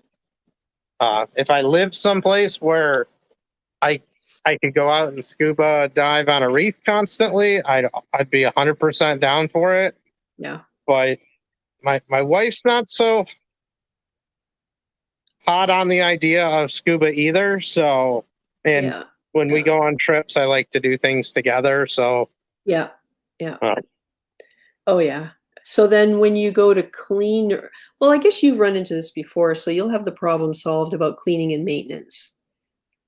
So, I was just kind of kidding, thinking that it would be a perfect size to do what Cam does of Gallery Aquatica.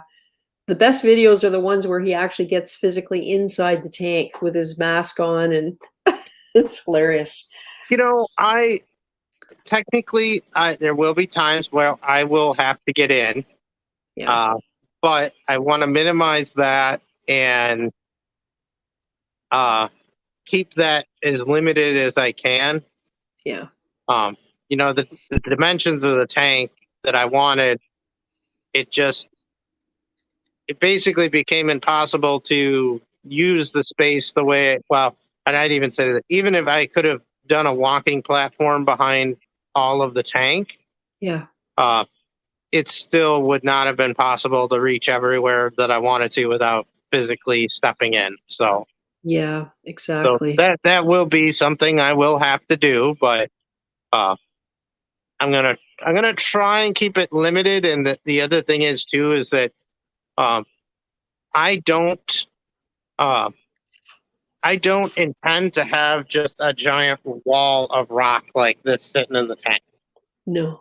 Yep. I am going to make a lot of different islands of things with a lot of open bottom as well, because I want to have plenty of room for corals to grow out, and I want to have plenty of room to keep the water flow up and also make sure some of my inhabitants will be happy, because some things that I'm considering require some large open swimming spaces.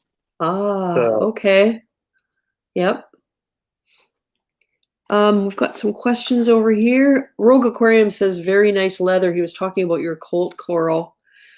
And Marcus's Reef said, drab but still mesmerizing due to shape and movement. Yeah. And you know, depending on what happens with the water chemistry, sometimes you see a lot of pink in those things. Oh, and Rogue Aquariums, Darren, Cindy, have you heard on the ETA when your tank will be finished? No. All I can say is that about a month ago, when we were talking about it, when I got the pictures, Nick, the fish store guy, said the silicone would still have to cure. So he said about a month. So who knows? Maybe sometime in July. I'm not trying to plan for it anymore because there's no point until until I have some more information. And Marcus's Reef says, doesn't have to be ridiculously colorful to be awesome. Yeah, you know what? That's so true. Alex, Marcus is also asking if you have any gorgonians. right now, I just have this one here. It's a Tracy Morgan. Although this is probably the one thing that grew a lot while I was in just temp tank. I got this from like a little 1-inch frag, and this thing's grown out real nice. I have one. I have one of those in Mollywood, and it loves the light. And I fragged it, and within, I would say, 2 weeks, the cuts were healed over, and the branches were growing again. And now it's just as big as it was before I fragged it. And the polyp extension on it is nuts. And it's right at the top of the water in really good flow and gets the most light of anything in that tank. So I'm planning on creating an area of like a little forest with it in the new tank by getting some frags and just creating somewhere that fish can swim in and out, That's something I want to do with my tank, like some of the big open sandy areas, is just have a small rock or something like on the bottom and attach it to it enough to hold it down even when it gets big, and then just have an area where there's just some gorgonians getting beat up by the flow, because that's what they like. Yep. Oh, we have someone else in the waiting room. It's Amro. I'm going to bring Amro in because I'm sure he would love to comment on what you got going on here, Alex. Hey, Amro. Hello. Hey, hello, Reefgrrl. Hi, Alex. Can you guys hear me? Yep. Okay, awesome. Glad you could make it. That's awesome. Yeah, I'm glad I managed to get in. I got a barbie going on, but none of the guests have arrived yet, so I'm gonna sneak in until I gotta start cooking. Nice. If everybody doesn't know Amro Azul TV, I'll put a banner up with his channel name on YouTube if you're interested. He has a 5-year-old Red Sea Reefer 250. And 5 years old, everybody knows, is a good age for a tank, right? Yeah. I wasn't when I built it. I didn't think of like milestones in terms of I thought maybe like 2 years, 3 years that would be really like cool. I did consider shutting down when I had dinos in like month 7 and the early stages, but I'm glad I kind of stuck to it, and tank looks really good. Yeah. Your build, Alex, looks amazing. How big is that? Well, holy cow! Okay. Which part would you like to know about as far as the size? Well, maybe combined volume. Like, are we in the 1,000-gallon range? So all I have right now, there's about 2,100 gallons of seawater in this room. Wow. So that is amazing. Yep, you got two 250-gallon tanks here. There's 400 in here. This is a 500-gallon sump, but it's got about 250 gallons in it. Okay. Then that interconnects to my primary sump, which is 265, and then this is right around the halfway mark too. And the skimmer, and then this is 700. Wow. And then 150 there, and then the display is unknown on the gallons.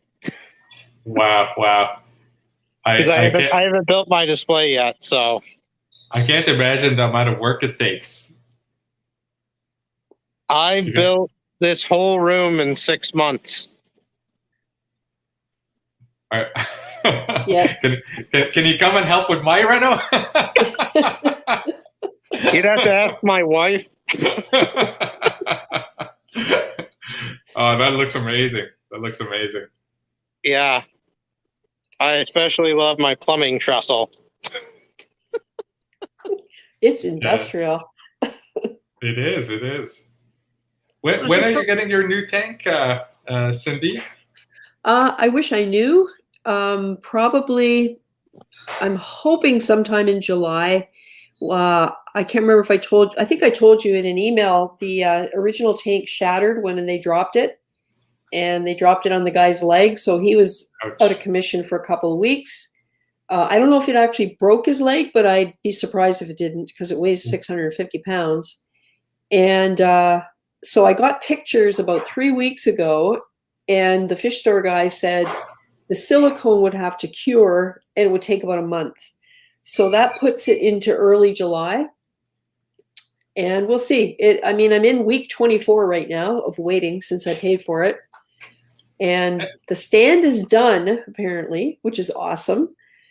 So we'll see. I'm kind of half expecting it to be one of those cases where the semi pulls up in front of my house and has to figure out how to back up into the driveway to operate. Yeah, exactly. I just feel now like this is what's going to happen, right? And what's the plan for getting it like downstairs? Well, it's not going downstairs because I've got my upstairs fish room that when we built the house, we specifically chose a house that had a bedroom near the front door. And the room is 10 by 12. And we instead of putting a closet in, we turned it into an alcove with plumbing. And so I have a sink installed in there. It's behind me. Here, I'll do this thing. Yeah. So when you were showing I think I saw an earlier video where you were showing those big, huge troughs that you're using. They seemed like they were in the basement. They are. That's the sump. Oh, okay. So sump in the basement, tank in the main room. That's right. Yeah. Gotcha. Yeah. And then right beside me here, we have to remove one of the floor tiles so we can drill down to put the pipes through for the pumps. I'm going to run 2 CGS DCS. I keep getting the letters wrong. 9s externally. And that way I have the option of, if I ever need to shut one down or something happens, I got some redundancy. And I want to put a lot of flow through it because I want to minimize the number of power heads I have.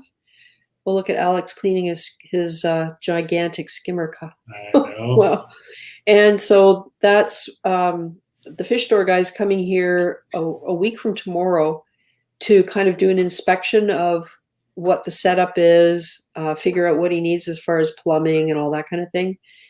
So the pumps are in the basement. We got an extra high foundation. So it's that's why I needed stronger pumps as well, because that extra foot makes a huge difference when you're pumping the water up, right?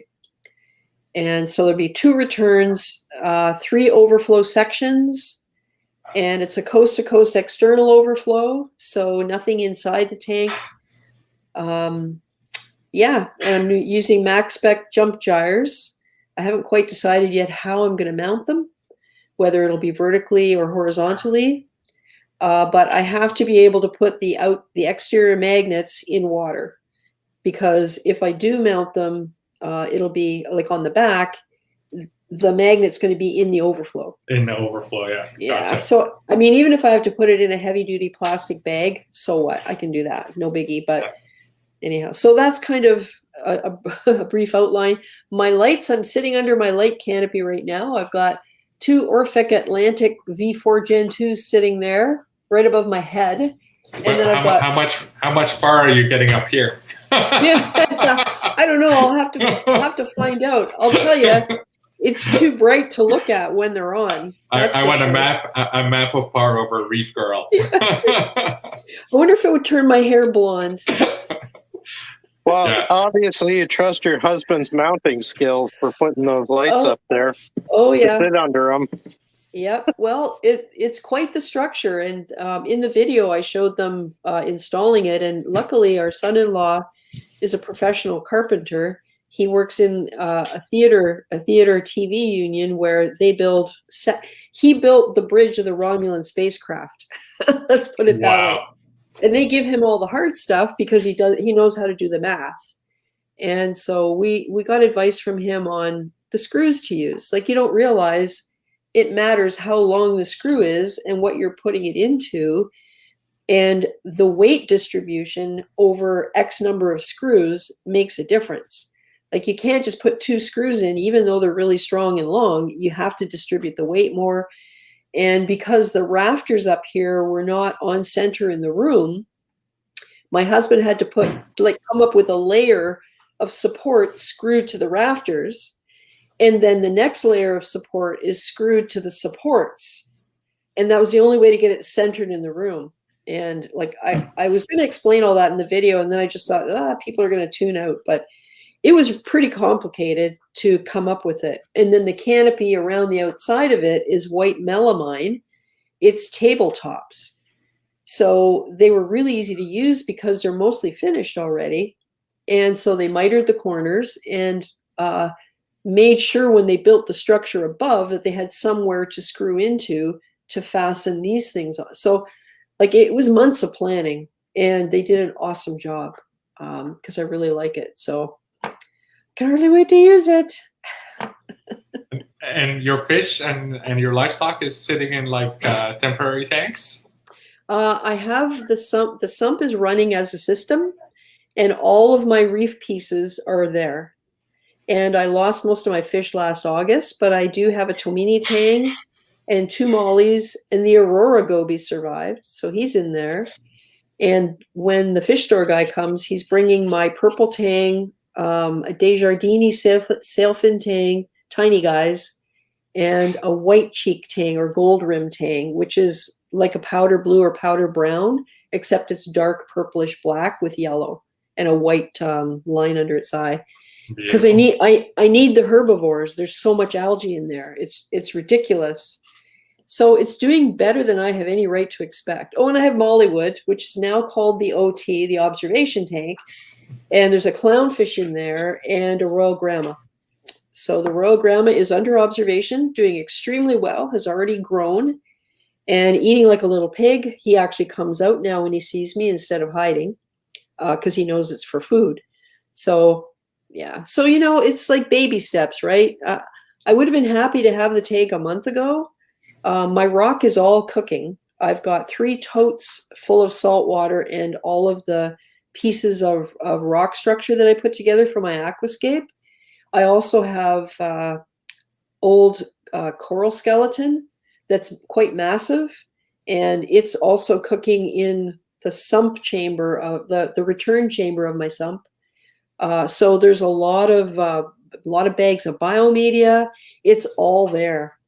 And I'm really hoping that when the time comes, I build my aquascape, fill it with water, put the sand in, and flip the switch. So, and did you use any of the old rock from your system in the new build, or are you starting with clean? I will have to use, that's currently what's in the sump, because I Okay. basically took the reef apart because it was all modular, and every piece of rock there has some sections of coral on it. So the other day I was looking at it and I thought I should really start putting little bits of rubble on the rock around the edges of the encrusting ones so that they can start to grow up on the rubble, and I'll have frags. Because if I can't find a way to saw through some of the rock to get the pieces that are encrusted, I'm going to be starting over again. So I don't know. I'll have to kind of look at each one individually. And it also will have to fit into my overall plan of how I want the tank to look. So it's kind of a long way from being my kind of vision that I have for it is a long way from being executable, because some of those rocks I am going to have to modify in some way. I don't know, hammer and chisel, underwater saw, I have no idea. Some of it's Tonga branch, and that's tough. Well, and it's like as thick as my arm. It's big stuff. So yeah, pretty crazy. I remember I had to borrow a neighbor's like reciprocating saw to cut through some rock, and that worked pretty well. But it made a mess, and you need like you need to support the rocks well before you start cutting. Well, plus if they have coral on them, that's a whole other ball game, right? Yeah. I did mine dry, but yeah. So we'll see what happens. I mean, I've never let not knowing what the heck I'm doing stop me before. This is the life of pioneers, Cynthia. I guess so. But you know, and honestly, isn't that what makes this hobby great? There's always a challenge, like always a problem to overcome. Yeah, so I'm doing a reno in my basement, and I'm like thinking about upgrading, and when just going through the scenarios, and sometimes I think, okay, it should just be like a transfer of what I have now, and I just add more stuff to fill up extra space. And then on the other end, I'm like, well, would it be fun to kind of just start from fresh? But I'm leaning to kind of reusing rocks. There's a few things that I'm not like a big fan of. Those what are those like worms that have the mucus?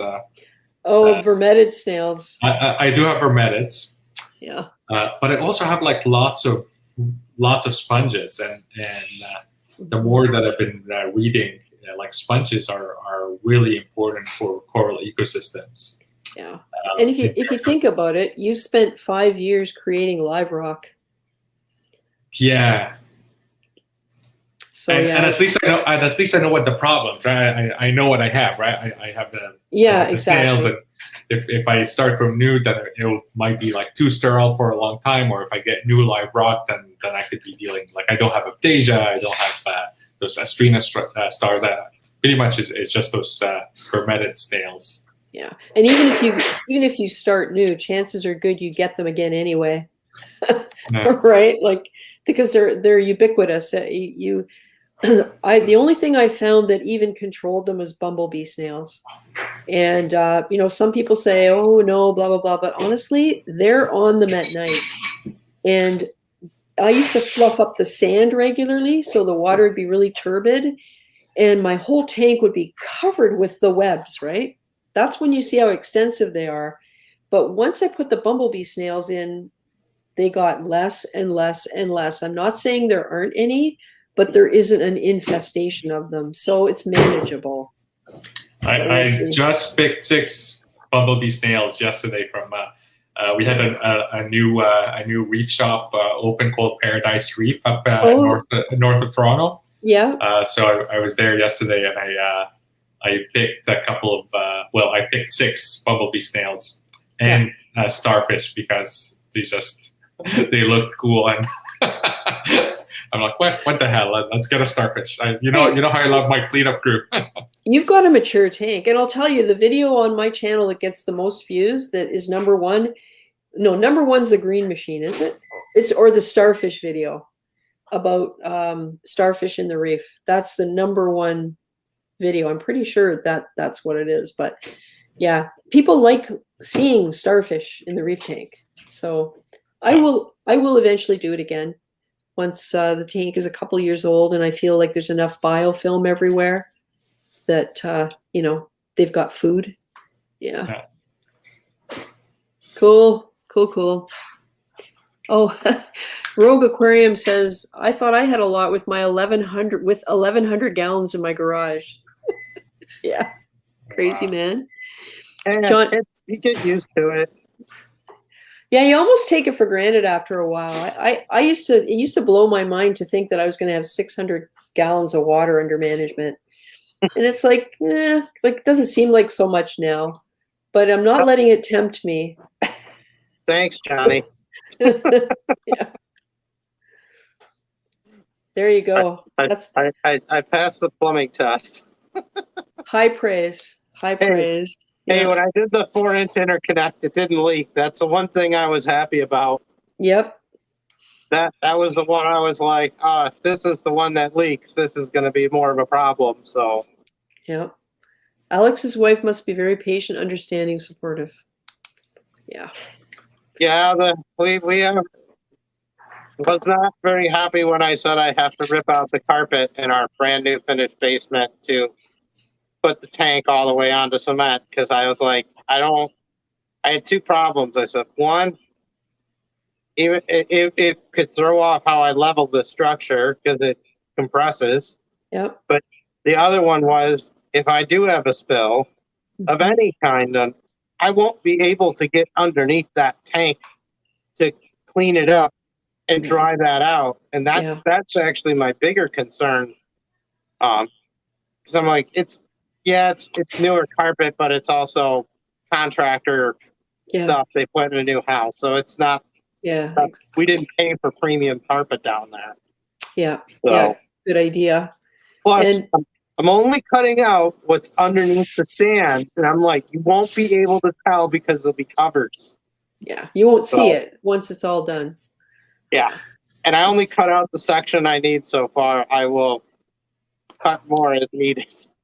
Well, I was going to say, if you kind of add a couple inches every week, it'll just look like it's always looked, right? It won't be noticeable.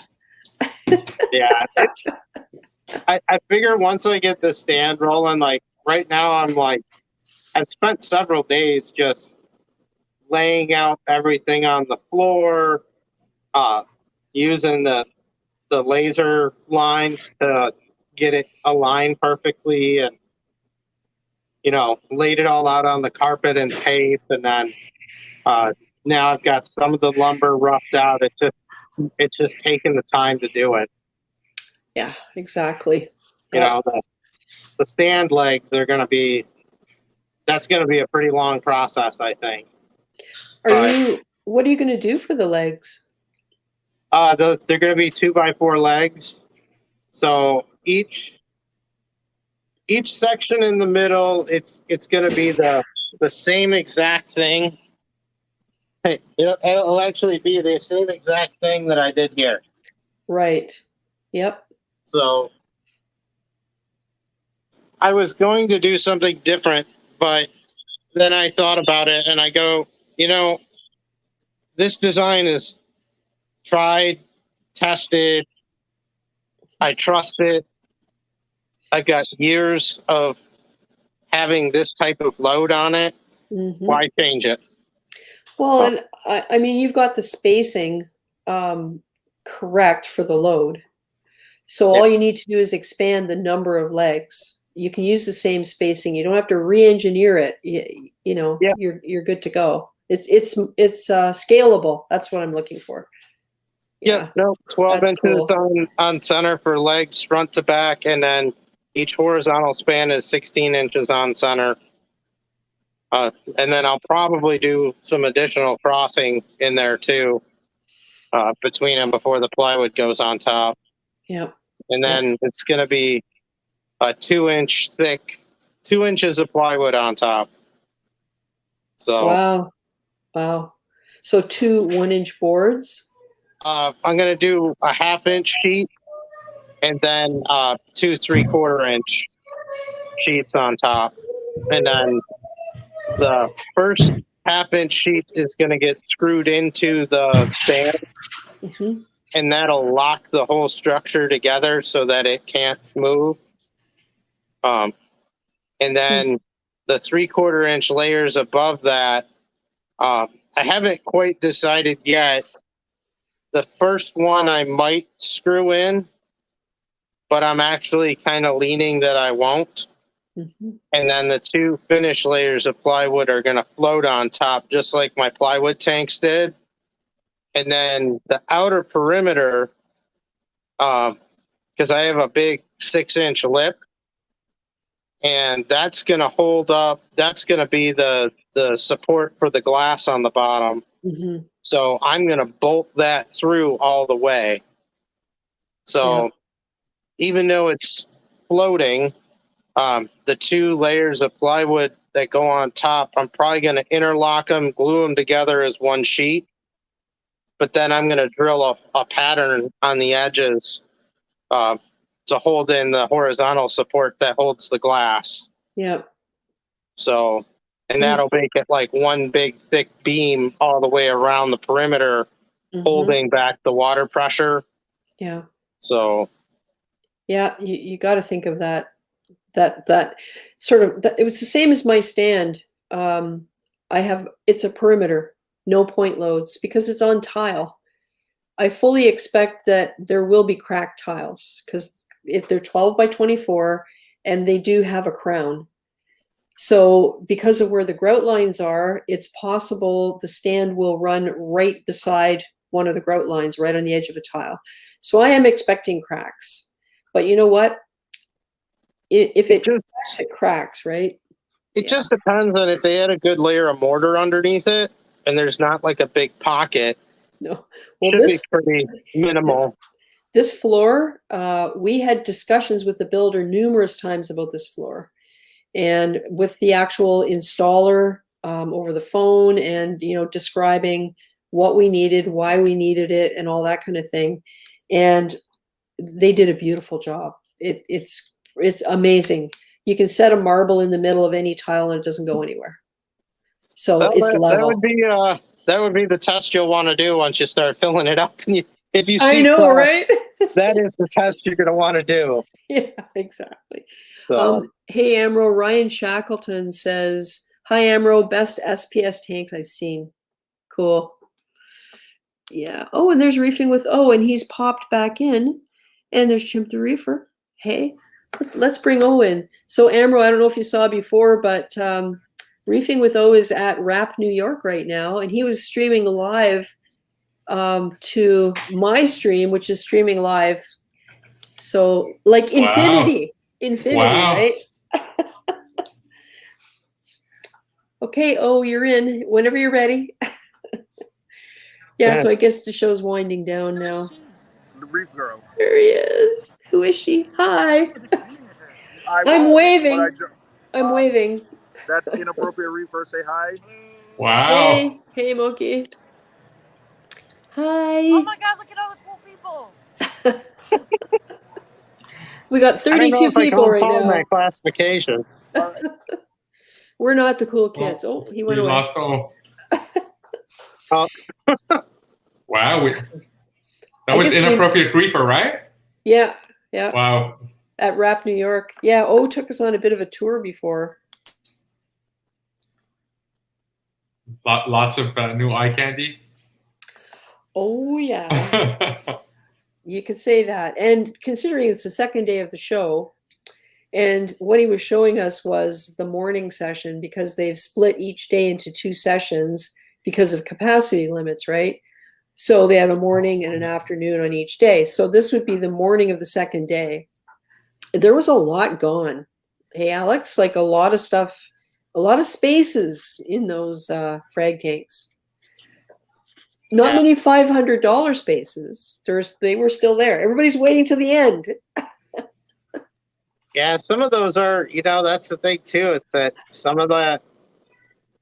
Sometimes I know that I've talked to some of the people I know, and they'll have some really cool piece out. Like I remember the one time I was over at the show, and it's a few years ago.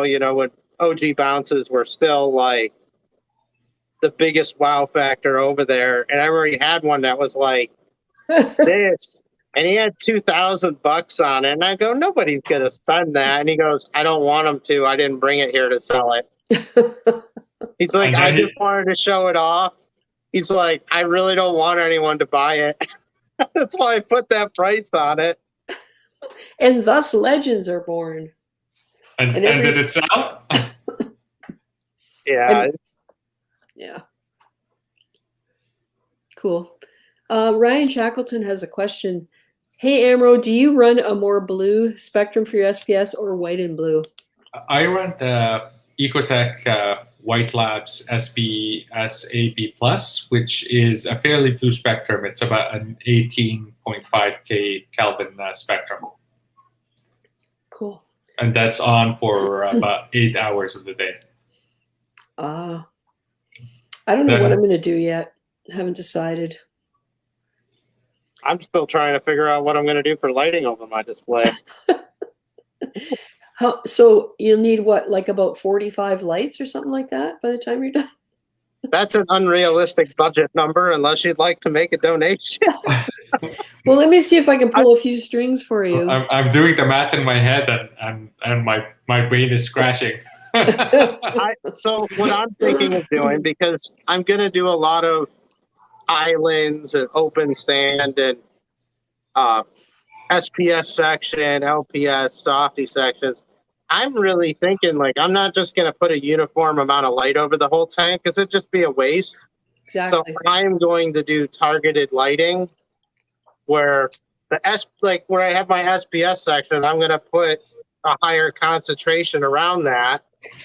If there's 2 feet of open sand next to it, though, I don't need to hit that with 5 radions or something and be like, well, the one Gorgonian sitting there's got plenty of light. So does the fan. So I'm gonna limit it that way. You know, Alex, if that's what you're planning to do, and I have an idea for you, because I've seen this, like I haven't gone diving in a long time because of all the travel restrictions. But if you could manage to just have like one little island that is just like a tabling acro, and you dump a whole bunch of Antheas and a light underneath that, man, that would look spectacular. Like if I have space in my tank to pull it off, I would. But I think I could share. I'll show you a picture of something that I shot in the Red Sea, and I could have just like spent an hour looking at this one structure. That's kind of what I want to get, is like some of the coolest things I've ever seen. It's like that lone piece out there, and it's like just that little island of everything going on. And that's kind of what I want to capture a bit, because I'll have space. Yeah, space is the key. Space is the key, yeah, for sure. Plus, I want to be able to have flow just everywhere, which that's going to be a fun challenge too. Yeah. So, Amber, was this in one of your? I seem to remember you did some videos of diving in the Red Sea. 1 maybe or 2 videos. Was that you? Yeah, I did one, and here, can I? Yeah, maybe I'll take a screen capture here. Yeah, I've got you full screen, so if you can, I think you can share your screen. There, that's the look. That's the look. Okay, I'm doing a screen capture, and then let me go here and share screen. I'm like trying to build this image up here. I'm ready. I'm like, this sounds very intriguing here.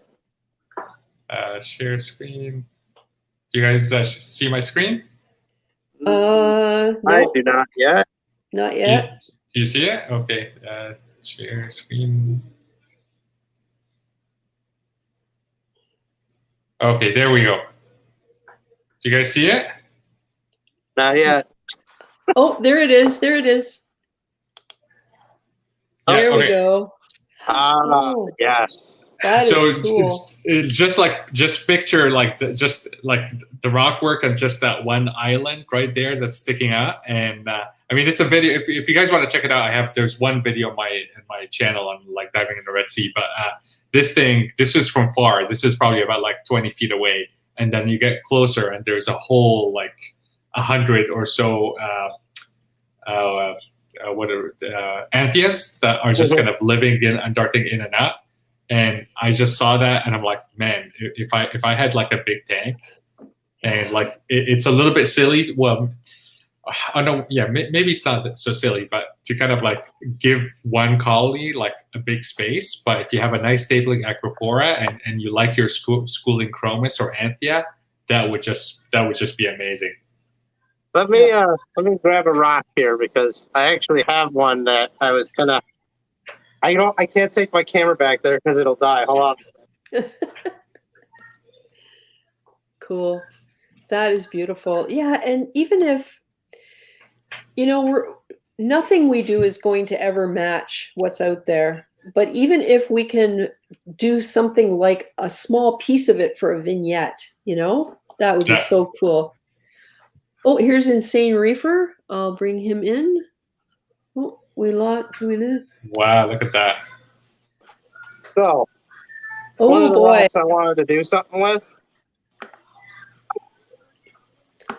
Really want to say this piece of Pecani. Yeah. Oh my God. Yeah. Build a base for it and have it stand out by itself just like this. Yep. Yeah, that would be pretty. And then put tables and sticks off of it. It's got a pretty flat top, so I could drill some holes and put stuff in there. But this is one of those showpieces, so I just want to put this out by itself. Yeah. Just like that. That's beautiful. And we know it's Pecani because you can actually carry it relatively easily. That stuff weighs nothing. Oh no, I believe it. But if you could never pick up a piece of Marco and just like fling it around like that. But no, that's cool. Yeah, no, that's part of the look that I really want is to like have that kind of island. Nice. So we've got Insane Reefer just popped in. Hey, Oscar. Hey, how's it going? Oh, good. And we also have Welsh. What's up, Admiral? Hey, Oscar, how's it going, man? Doing all right, man. Looking How good, about yourself? Oscar. Yeah, I got a couple of new pieces here. Cool. I'm just going to bring Doctor of Welsh Magic in, Oscar, so I don't forget about him.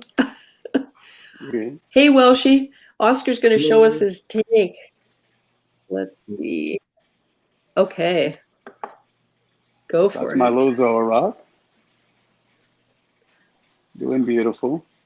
Hey, Cindy, real quick for Insane Reaper starts. I got to drop off for the day, but thanks for having me on and good seeing everybody. Thanks, Alex. I'm so glad you could spend the time because it's always entertaining to see you. All right. So thanks, man. Everybody have a good day. I'll talk to you later. Okay, bye. Bye. Alex. Cool. So here's a bunch of Acros. Nice. Yeah, things look like they've grown since the last time we saw this. Yep. This one's growing pretty good. Well, most of my pieces here are from Top Shelf. Nice. That's a Bill Murray right there.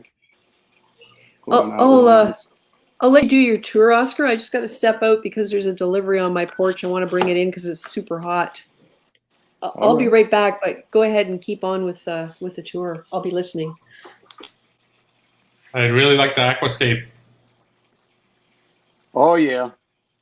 This I intended to do a lifted aquascape. That way I could have a lot of swim room in the bottom for the fishes and all that. It's been about maybe a year and 4 months since I've had everything set up. That's looking really good. Yeah, a lot of acros mainly. I like that, man. Yeah. That's a Cali tort back there. That was about a 1-inch frag when I got it.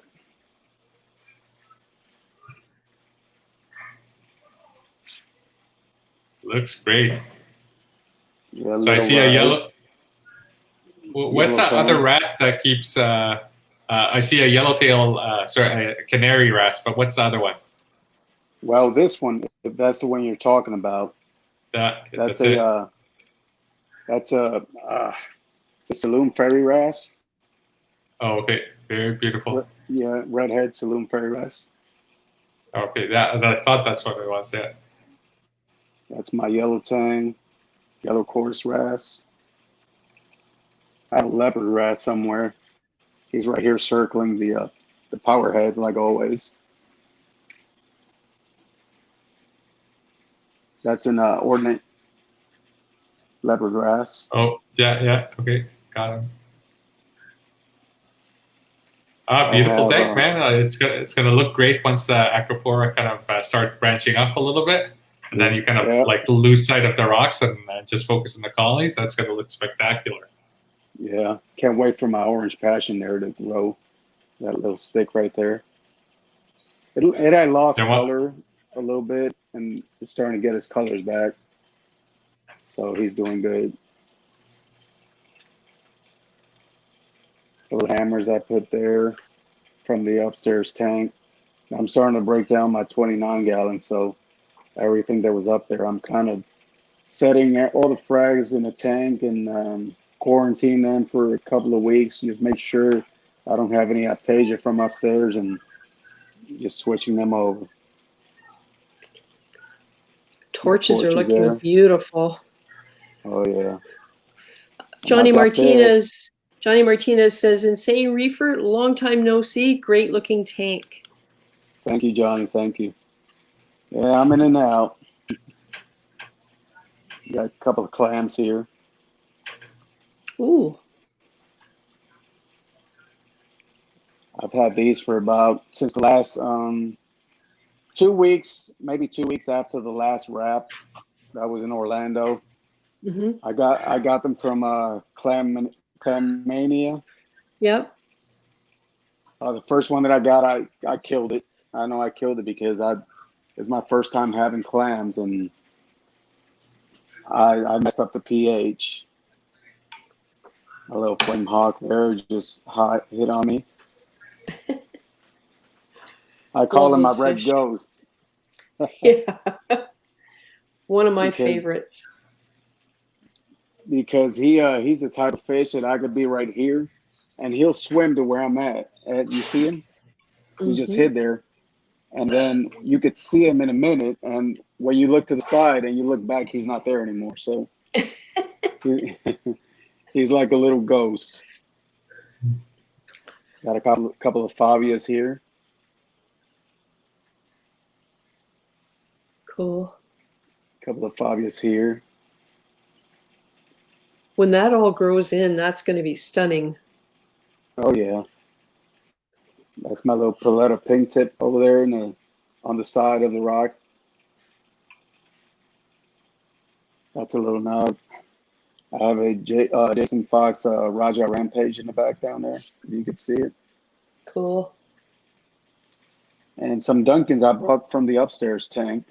I was telling Amaru that I'm gonna break down to 29 gallon because it's infested in aptasia. So I'm getting rid of that one, and everything that I have upstairs, I'm bringing it downstairs. But I have them in a separate quarantine tank, which I'll show you here in a minute. The frags that I'm bringing from upstairs, I'm cutting them up because I got a little, excuse my mess, I bought me a little bandsaw, so I'm able to cut everything down. Nice. Have you tried I forgot what the name is, but there's a specific nudibranch that kills aptasia. That's the Bergias, I think. The Bergias. Yeah. I tried them upstairs. I bought like around 5 of them, and I put them in the tank. But unfortunately, I have a 6-line wrasse upstairs. So he might have gotten them and eaten them because I never saw them again, and there was no progress. So, and that was months ago. That's a black cap basslet. Oh, beautiful! They are gorgeous fish. I've always had best luck with peppermint shrimp. Never had a problem. They always did the job. Yeah, the only reason why I didn't put them up there when I had the corals is because I was afraid of them eating my egg-hands and all that. But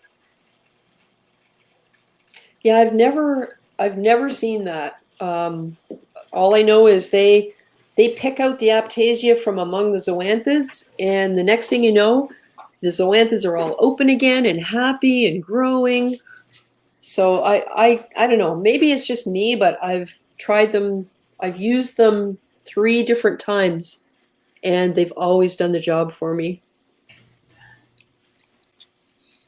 I'm going to show you my little quarantine tank. I'm going to put my camera down so you won't see my mess here in my basement. That's all right. You should see the bomb site I've got around my sump area. So this is a big Monty cap I had upstairs. I have it here. Nice. Kind of thinking about chopping it up here in a couple of weeks. And this is another wrasse that I bought. This is a ruby red long fin fairy wrasse. Oh, beautiful.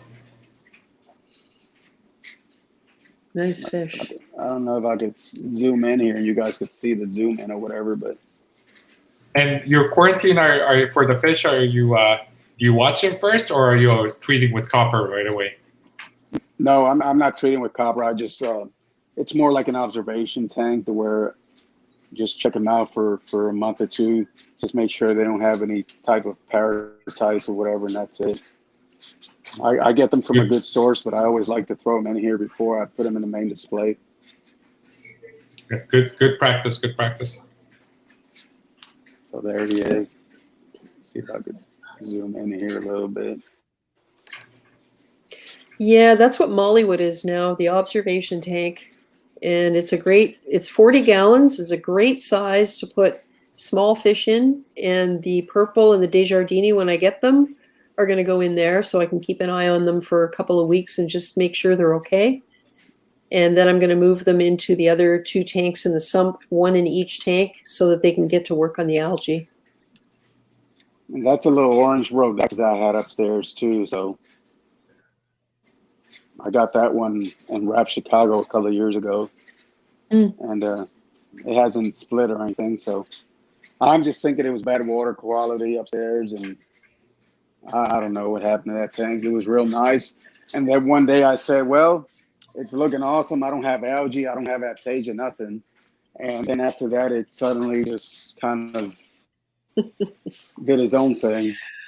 So I think I jinxed my own tank. That's the way it goes, isn't it? Yeah.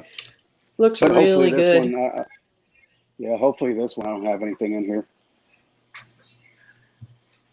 I was just going to take this break to say bye, guys. I got to go start the grill for a family Okay. Well, good to see everybody. You too, and thank you for coming. I appreciate talking to you, and enjoy your son's birthday. Always a pleasure. Thank you so much. All right. Bye for now. Nice.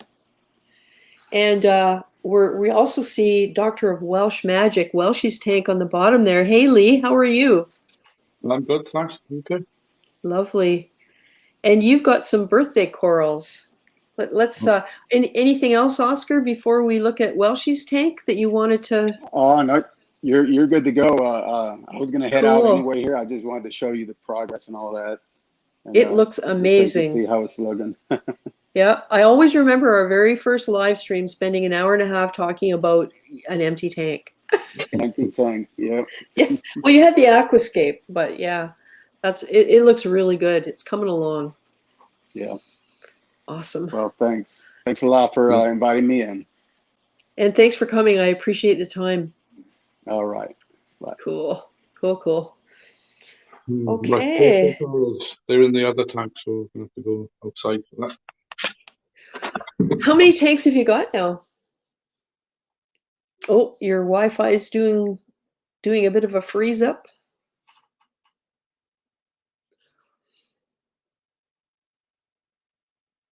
Oh, we might have lost Welshie. Oh, he's back.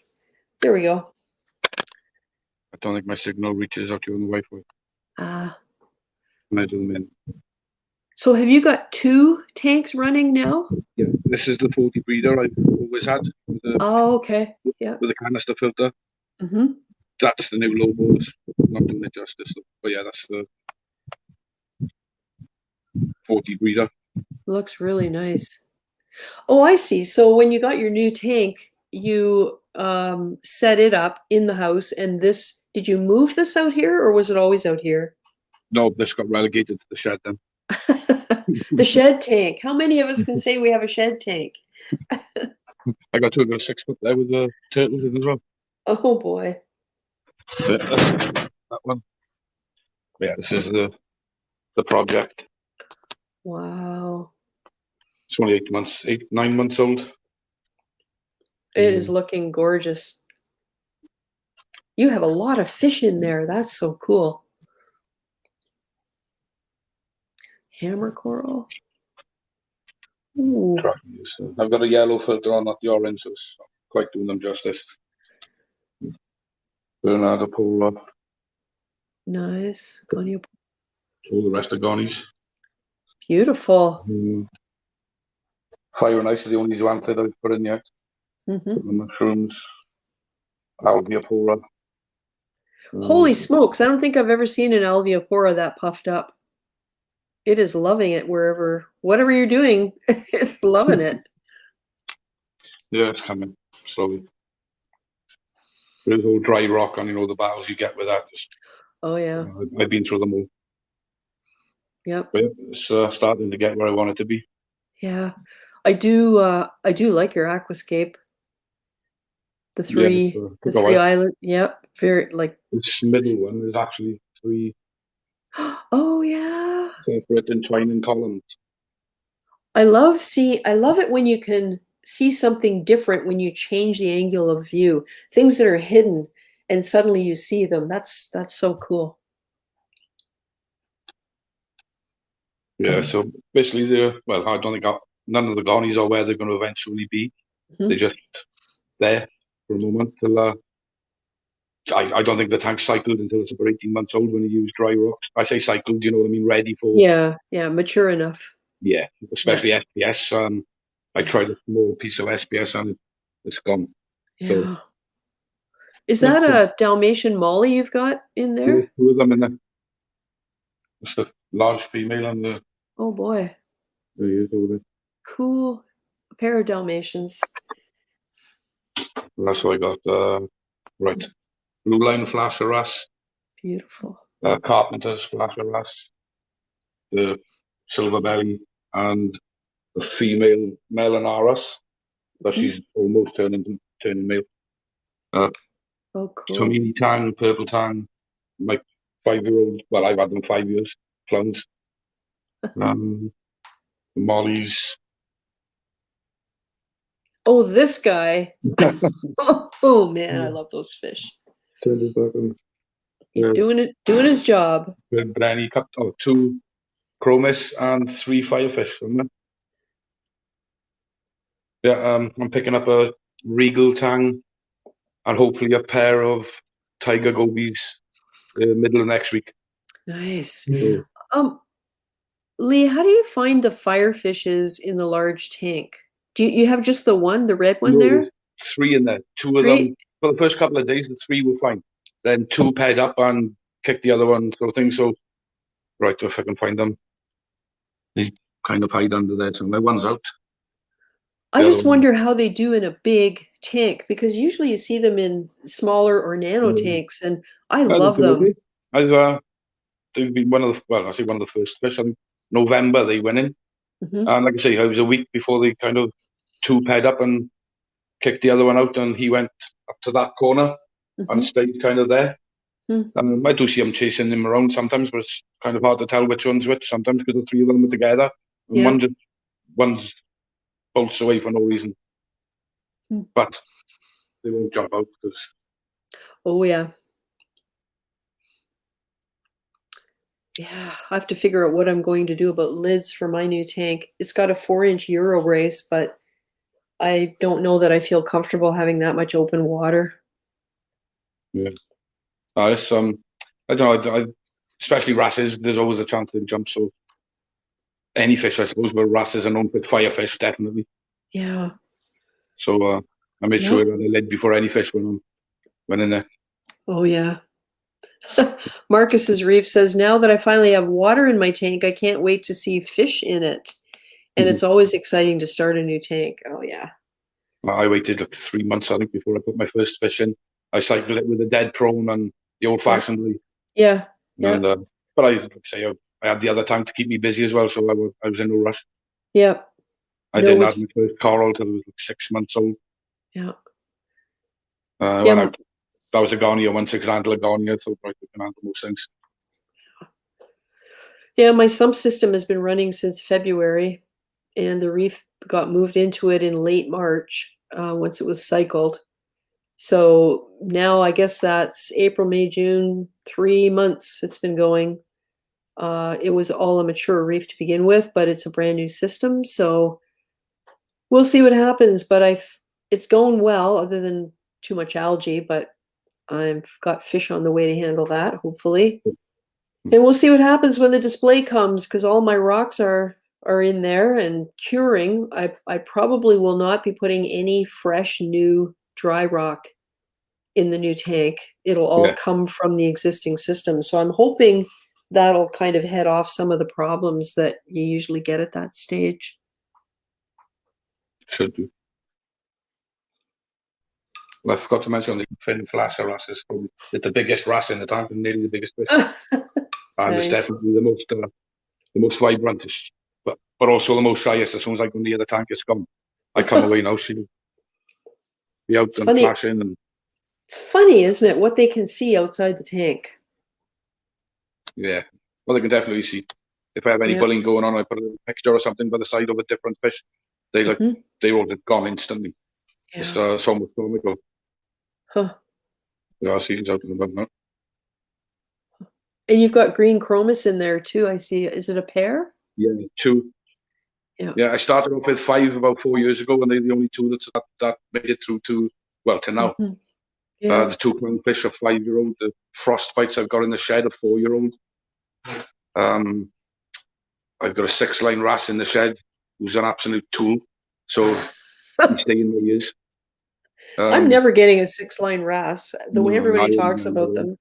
I don't get me wrong, they're beautiful fish, but my one is an absolute idiot. It just attacks everything that goes in the tank. Yeah. So the only thing that's in there with him is a cleaner wrasse, the 2 frostbites. And like I said, all 5, and what is he? A coltan, yellow-eye coltan. Kevin. Yeah. Kevin. Yeah, he's still in there. Okay, they've all been in there 4 years together, so they can stay together. Yeah. And I kind of use that as my quarantine tank is not so much quarantine, it's a holding tank for the corals. Yeah. And I tank transfer all my fish, so they don't really need quarantine after I've done that. Mm-hmm. How long do you spend on the tank transfer? What's the process? 15 days I use. I spend 4 transfers, but I do another one on the 5th transfer, if you like. So it's 15 days rather than 12. Yep.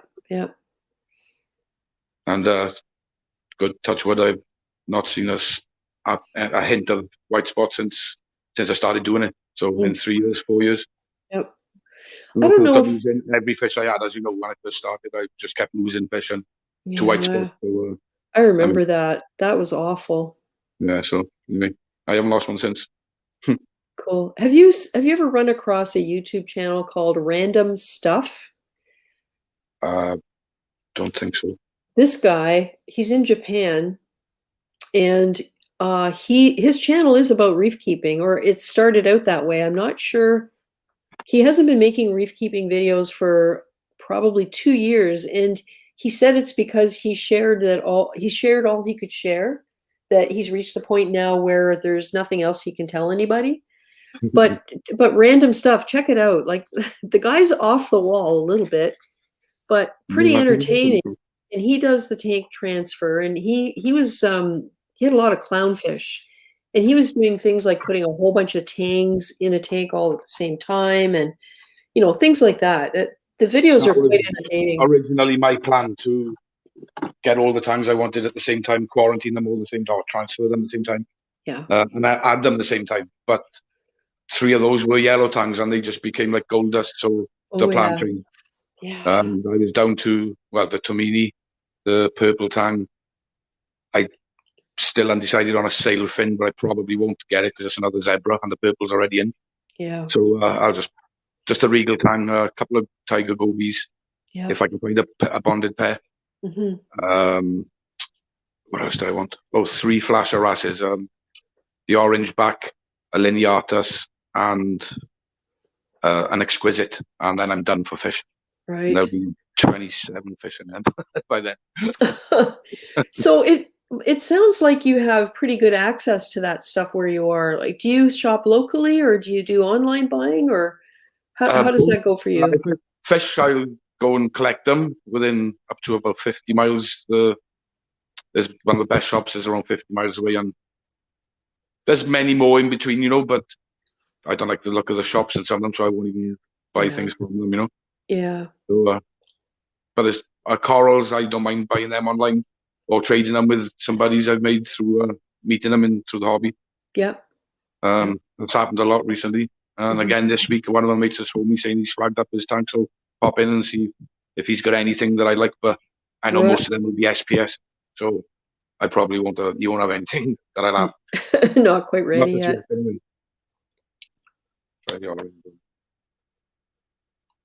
Very nice.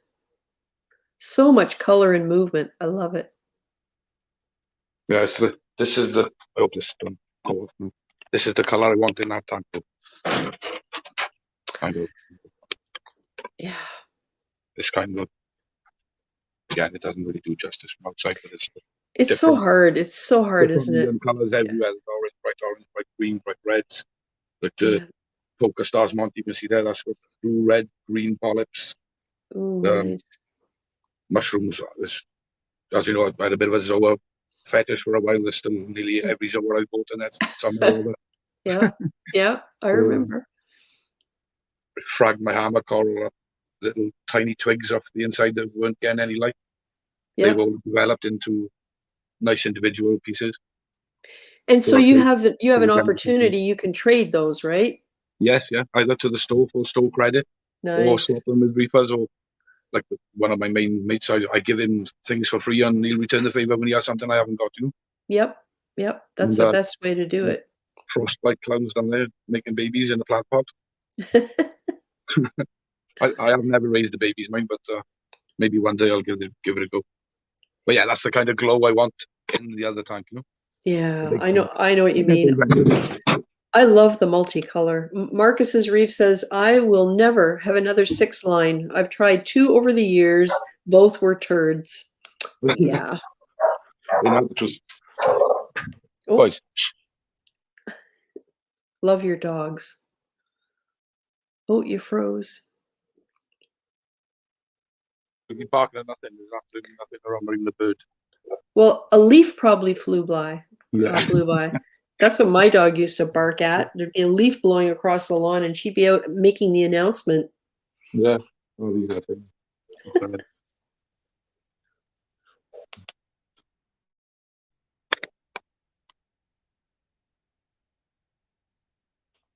Sorry, I had to mute my mic and cough. It's allergy season over here, so yeah. It's COVID season over here. Everybody's got it.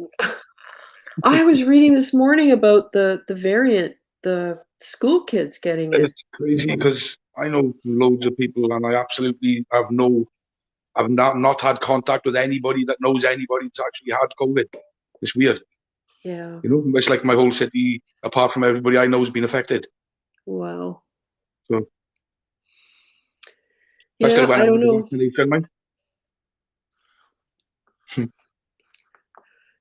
It's one of those things that I just, some days I wonder if it'll ever be over. It'll be over when they want it to be.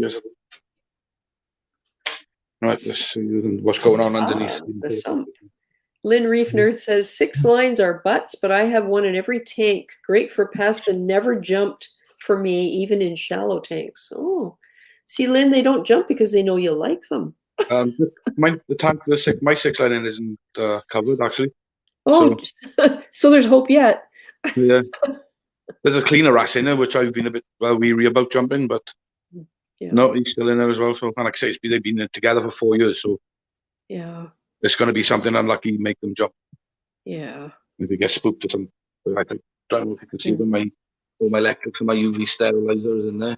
Oh yeah, and what kind of tank is that? It's an Evolution Aqua, 125 gallon, 5 foot by 2 foot by 2 foot. Nice. Something close. It's, most of the electrics are housed in there, controllers, Oh yeah. and then battery backup. Look how tidy that is. My power. I put them in kitchen units matching our Yeah. kitchen, like white. Right. So they're basically two Nice. more kitchen units on there with all the wires are tucked away in this and go behind. Just That's a forget good about idea. them. That's a really good idea. Yeah. It's got to clean up because the MP40s is literally they're the only things inside the tank. The two wet sides of the MP40s. Yeah. I'll probably need to add 2 MP10s in time, but they absolutely move in waterproof them. They're really powerful. But then some. No, I was going to have the roller filter. I may still get one in time, but for now we'll still have to have filter subs. Yeah. So it'll be style overflow. And did the sump come with your tank? Yeah. Like, was it a complete kit? Yeah. And the stand. The stand, the sides and everything, they come off with like changeable colours if you wanted to change your colour, which I wouldn't. They're a NIOS 120 skimmer. Nice. Reefkeeping M2 return. Cool. And 4 XR15 Pro Gen 5 Pros up on top. Yep. So when all the Ecotex, so they all run off the Mobius app together at the same time, you know. Cool. When I need a doser, I'll be getting the Ecotech Versa doser as well. Yep. Just to keep everything matching. Right. Yeah, Right, you've invested a lot in here over the last couple of years. I just kept saving and saving until I could actually buy everything I needed from the word go. You know, that's why it took me so long to get it, and why the other tank is so full of coral. Yeah. Yeah, although like rock red leftovers in the sun. Yeah. Bio brick. I think it's Brightwell bio brick. I'm using there. I've got carbon in that shop on there. Roller Foss in that one behind the skimmer. There's the ATO. Holds about 25 litres once a week. Once every 6 days we top it up. So your evaporation is 25-ish, 20 liters a week, so sort of? Yeah, a bit more. This I change it. It's about 26, 27 litres it holds, and I change it every 6 days. So gotcha. Yeah. 40 litres. Yeah, that's pretty significant. I know my temperature's only at 25.5. I keep it. Yeah, I've been keeping the sump at 26 because of the 4 sections. I have to keep the upper section at 26 so that the coldest the water gets before it reaches the 4th tank to be reheated is 77.4. That's not Celsius. What would that be? 25.2 maybe? 2-3? Not sure. Yeah.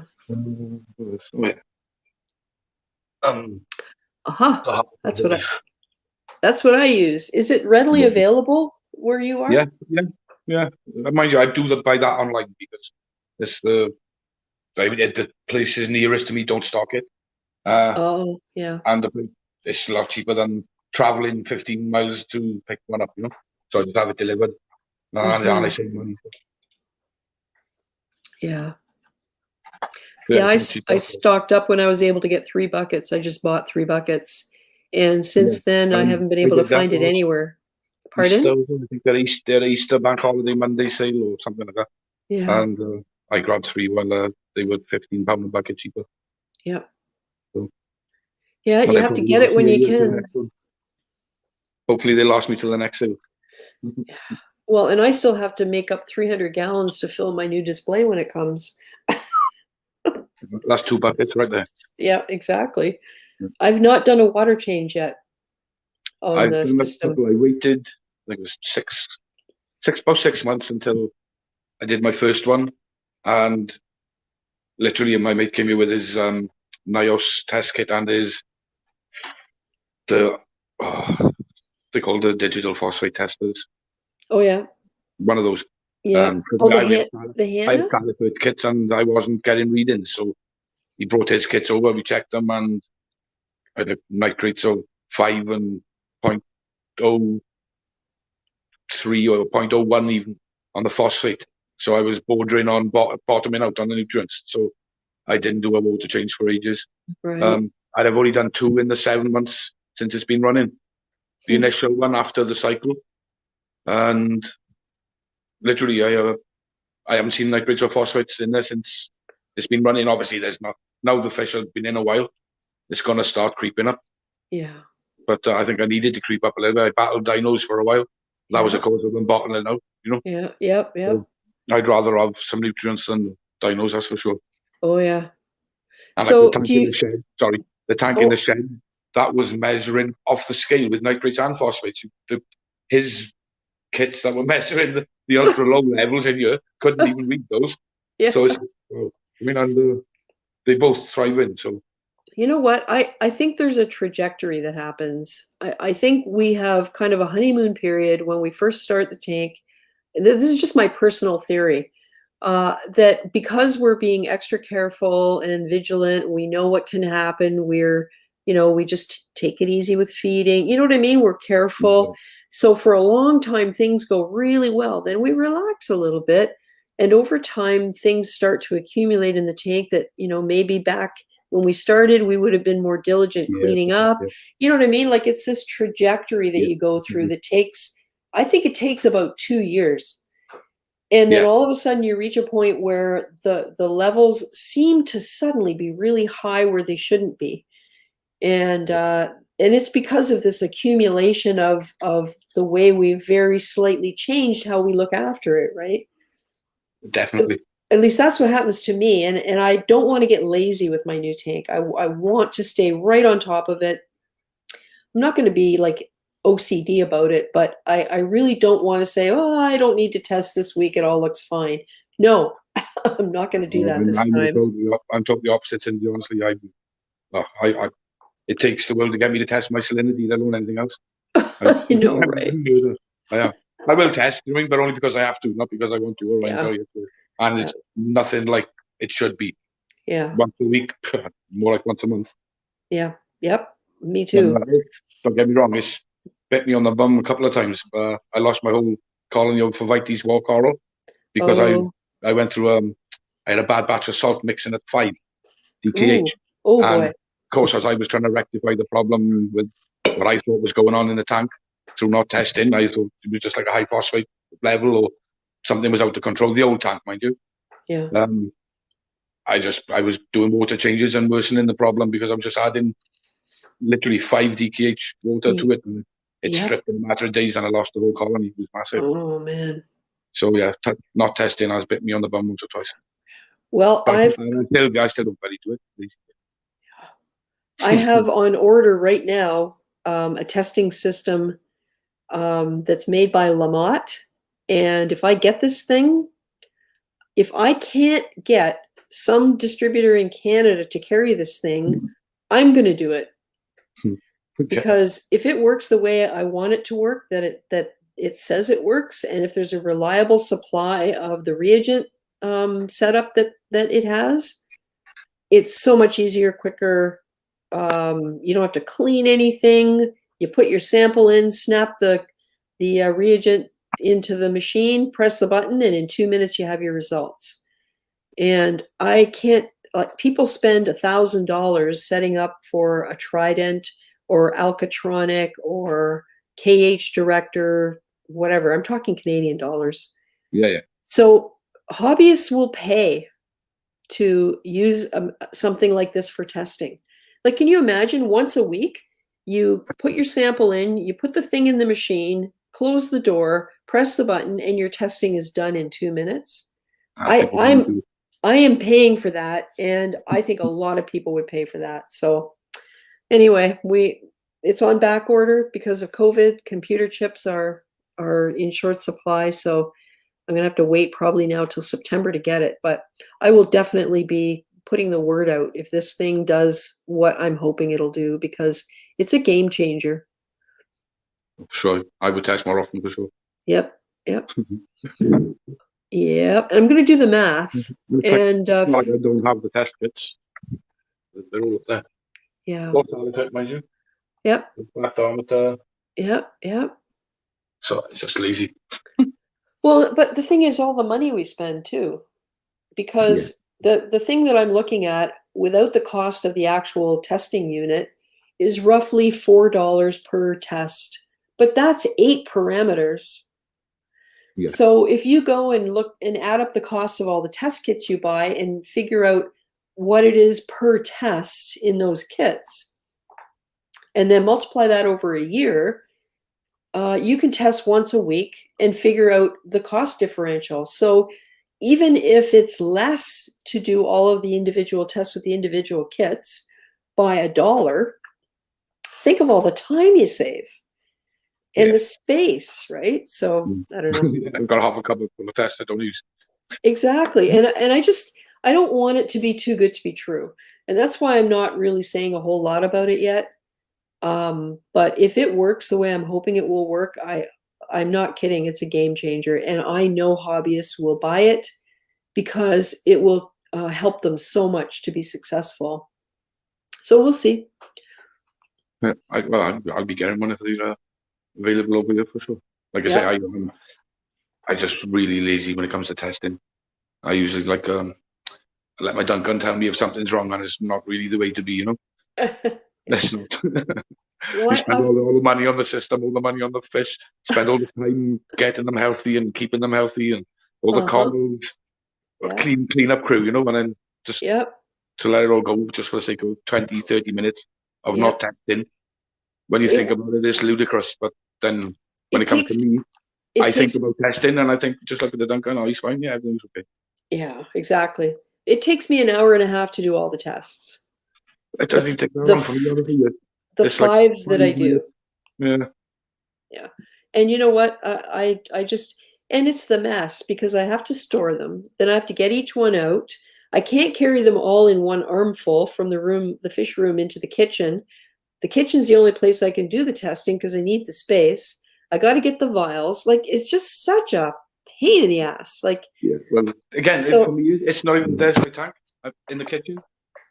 There's my test in the kitchen with them. I really got to go. It's lazy.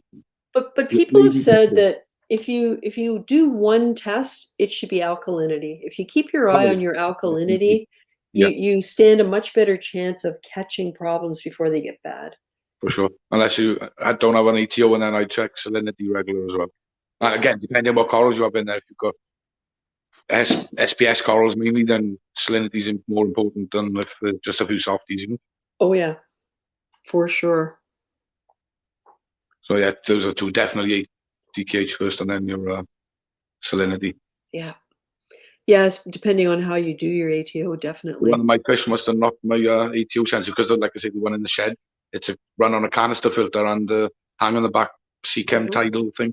Yep. So it's got an ATO, but the sensor for it is actually in the tank.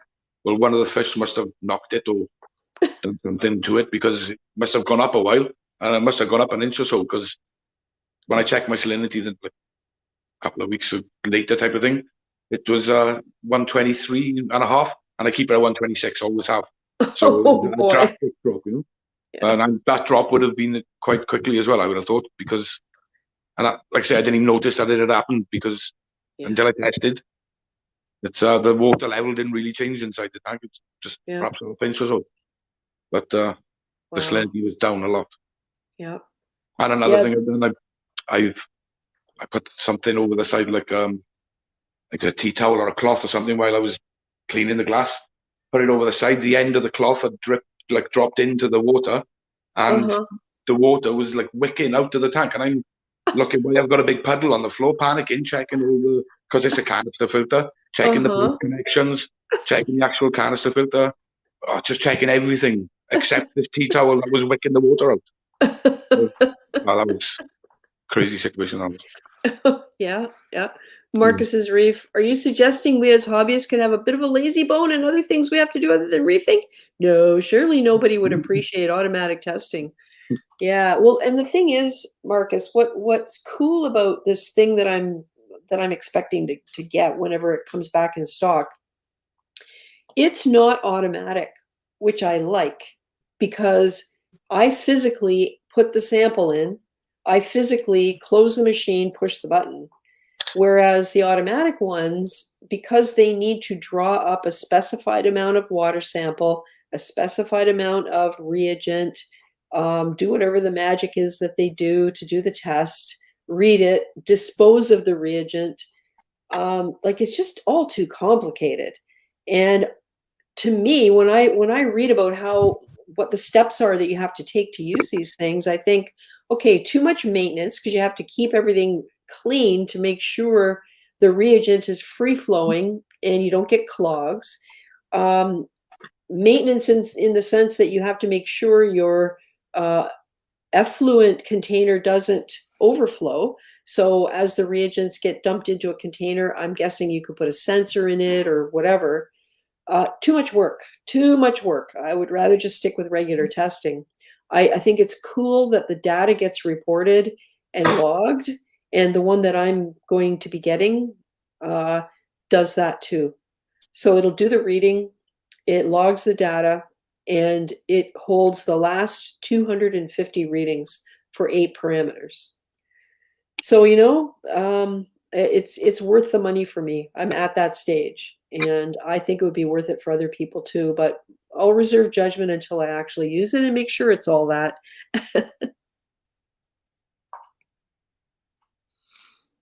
There's that fish again. So what type of blenny is that? Starry blenny. A starry blenny. Yeah. Yeah. Yeah, beautiful. It's one of the few fish I don't know the Latin name for. Yeah. Very, very nice. Oh, you're frozen.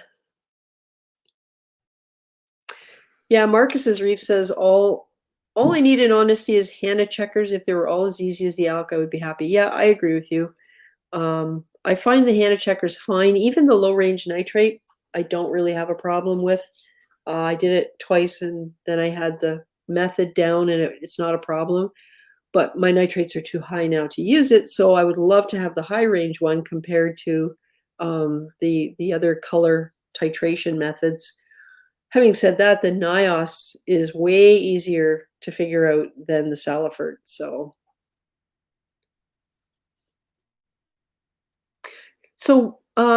Welshie, what are your plans then going forward? You mentioned that as the tank matures more, you're hoping to get some SPS.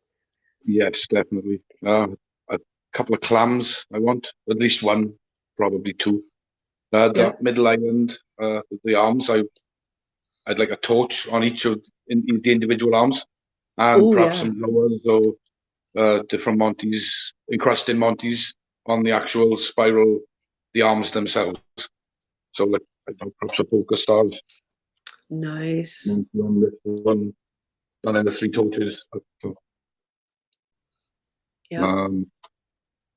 Zoa Garden, probably turn one of the larger options to the Zoa Garden and pull one out to the something. It's still all in the air really until I've obviously got a plan of what I want where. But I haven't got the corals to put there yet, like chalices. I want some chalices on the top over here. They'll cover that area basically with colour. SPF over here definitely closer to the lights, closer to the flow. What about things like candy cane, like colastria? And I don't have those, and I don't intend to get any colastria. I've got a Lobo that's definitely going to go in here. Another Trachy that's going to go in. I want a Sculemia eventually. The single. I love the solitary polyp corals. Absolutely love them. The Gonnies, I'd probably get rid of a couple of Gonnies actually. I just went a bit overboard when my mate said he would frag this up, and it's like, well, which one? He had like 11 different types, and I bought 9 of them. Oh my god! Yeah, exactly.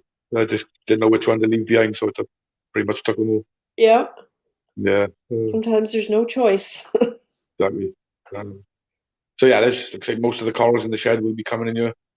The ones that can be fragged will be fragged, so I've still got a piece of them in that shed to grow out, in that tank again. And of course, I'll frag them in and swap them out, trade them, sell them, whatever. Yeah. that tank will keep running then as long as those fish are happy and healthy in there. Yeah, One day it'll be shut down, but until then, the tank will keep going. yeah. And I'm kind of faced with that same thing when my display comes, when everything's connected and there's rock and water, I can slowly move things into it. And I have to decide if I want to keep a light over the 150-gallon stock tank downstairs in case there's any coral that I don't bring up here that I want to keep to maybe try and propagate, or the rock won't fit into the aquascape that I want, like I won't know any of that until it's here, it's put together, and I have to move it. So I might end up having to maintain the light and everything down there as well. Yeah, that's the thing I got in the shed. It did have if you remember, it had a lid on it. There's a T8 tube. It wasn't even T5s. They were T8s. It's like a really old dual tank, and I bought it as like an immediate upgrade because my tank cracked. Remember, and I had water, everything all over the floor. Anyway, so I bought that. So it was like an emergency second-hand purchase. I needed there and then, and it's lasted me the last 3 years, 4 years, and like I say, just going to keep running as long as it survives and the fish in it survive. The corals I can transfer over, the cleaner wrasse that could come over. Yeah. I wouldn't like to put the frostbites in here because I got the normal clowns, the Solaris, so they might fight. So I'd rather just keep them in there. Yeah. And Kev the cold tang would definitely fight with the Tomini tang, so he's staying where he is. Yeah, I've been reading about tang aggression because somehow I've managed to line myself up with 4 new tangs. I have the Tomini already, but the other 2, or the other 3, one is a purple tang, 2 inches. Another is a Desjardins sailfin, also, well, it's maybe a little bigger than the purple. And a white cheek or gold rim tang. And so I've been trying to read about tang aggression, and luckily, Tomini is considered the least aggressive. Yeah. Or pretty close to it. There he is. As you say, you're attacking my sailfin Blenny. Of course. Oh, they're just sparring. And apparently in the list of aggressive tangs, the coal tang is fairly high. Yeah, I can't. He don't put up with any nonsense in that tank. Like I say, he's got the 6 line that nobody else has been able to cope with apart from the clownfish. Yeah. He put her in a place rather quickly, So I think he doesn't really bother him. He's not a nasty fish, but he don't take no messing either. Yeah, and that's what you want. I mean, you do need it. You need a tank boss. The reason I don't want to put them in case he takes a dislike into any of them, it's not fair on them. Yeah, exactly. So, like I say, he's happy in that tank. I need something to keep the rocks tidy, and it's only a 40 breeder. Yeah, and he doesn't. He's fully grown now, so he's not. He hasn't outgrown the tank or anything. He seems to be fine. Yep. Yeah, the fish all look good. Yeah, I did have 5 of that advanced Cyantheas, but when I bought them, they were tiny, and I didn't hold out much hope from them. They're finicky anyway. They made it through tank transfer. I added them Christmas Day, all 5 of them to the tank, and they just dropped one by one over the next couple of weeks. And oh no! So I'll definitely give Antheas another go. But don't think they'd be advances, or if they are, they won't be youngsters. I specifically asked for small ones, because I wanted the young to grow. Yep. Just my mistake. Yeah. That's the tricky part, because some fish are better to get small, like tangs, for example. But some of the shoaling fish and the more delicate bottom dwellers, if you get them too small, they're so vulnerable. For these wrasse, like the carpenter's flashing wrasse is beautiful. Just like the bullied fish of all wrasses, I think, because they're so peaceful. Everything picks on it. Yeah. It doesn't even try to hide or try to fight back or all this. Only just swims away and hides. Yeah. He's not being bullied. There's no nips or anything on him or pin damage, and never has been. But I just see them flashing around each other a bit. I know that's what they're supposed to do, kind of thing. But the big one is a bit. I don't know. Just get away from him. Well, the big worry is that they get enough to eat. Yeah. If they go and hide, even if they're not physically damaged in any way, if they can't feed. Oh, because when I say he goes to hide, he's not in hiding for days or anything. It's literally 5 minutes and he's back out. Yeah. And he's forgotten about. But then, and you'd start on the blue line flash, and then the. And that's the other thing about your rocks. You've got lots of great places for fish to get into and stay Yeah, and hide. I'd always And plan on having lots of fish, so yeah, obviously have to take into account whether we're going to live, sleep, hibernate, Yep. whatever. Like yep, exactly. Just hide it for aggression. Or, To be safe, they're safe places.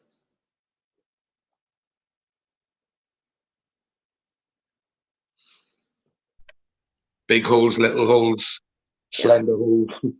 Just Yeah. gaps. Yeah, I kind of set mine up that way so that there's probably 7 or 8 large caves along the back of the structure. And when I first did it, I walked around the back and looked at it when it was on the table. And I went, okay, I'm getting a Desjardins sailfin tang. Even if it only ever reaches 12 inches long, none of these caves is going to be big enough for that guy. And so I adjusted everything and I made all the caves at the back much, much bigger. And then I just adjusted what was above it so that the top surfaces of the rock weren't too high. And we'll see. I don't know how it's going to work, but I guess I'll find out. Yeah, it's that large cave over there was the Tang's home, and lo and behold, the Tamini Tang chose to go in that little gap there, and the purple Tang sleeps in the middle of that column of that rock system. So, like the only thing that goes over there is the yellowfin flasher, the large wrasse. Yeah. Yeah, it's I call, funny, I eh? call him, I call him the bully, but he doesn't actually attack anything. Like I say, he just circles them and goes pretty colour with all his fins all on display. What he's supposed to do, I mean, he's a flasher wrasse, Yeah. but he's a bit full on sometimes. He just like so if he's hounding them and circling them all the time, not giving them a break, you know. So Yeah. that's when he like carpenters especially just start away and hide for a minute. But I think it'll change as they get bigger because that's why I was getting at, because them two are small in comparison to him. Yeah. So I think he was just like using his size as well as his pretty colours on his big long dorsal fin. Yeah. But yeah, when he starts to, I think I put a video on my YouTube that when he was displaying and he was going like all bright neon lines through him, and oh, it's incredible. Nice. Yeah, I need to get caught up on a lot of people's YouTube channels because I keep complaining about the way YouTube has changed the notification system. And Yeah, I you won't find am. much on mine. I don't think I've put hardly anything on there for ages. Oh, it doesn't matter. It's probably been 2 years since I've seen a lot of people's stuff. Nice. What is that one? This? The green on near the front. That's a hammer on the right. Yeah, it's a wall hammer. That's track billiard. Oh, okay. Oh, yeah, I can see now the stripes. Two or three different types of green, with like a red and blue stripes through there. That's only been in Europe, 2 weeks, maybe 3 weeks. Yep.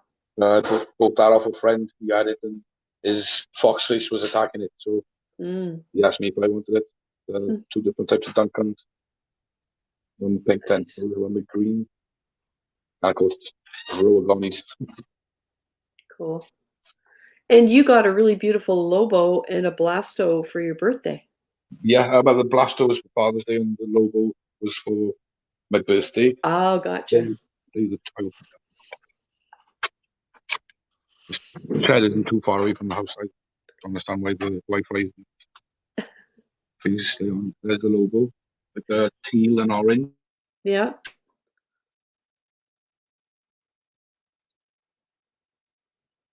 Yeah, you froze up a little.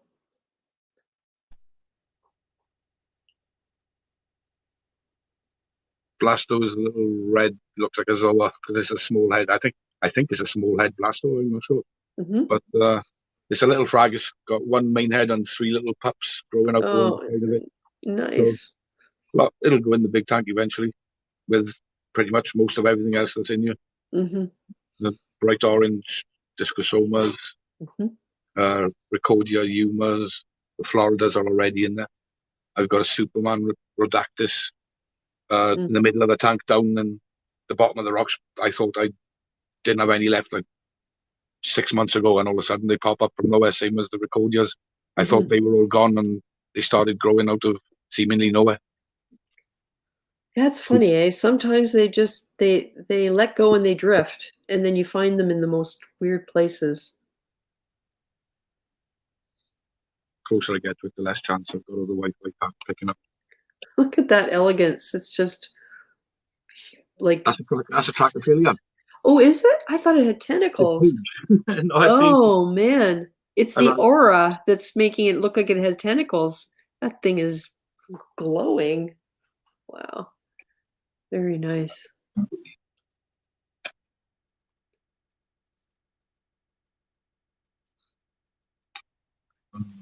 Yep. Look Another at the one of the blinds. Gonioporas,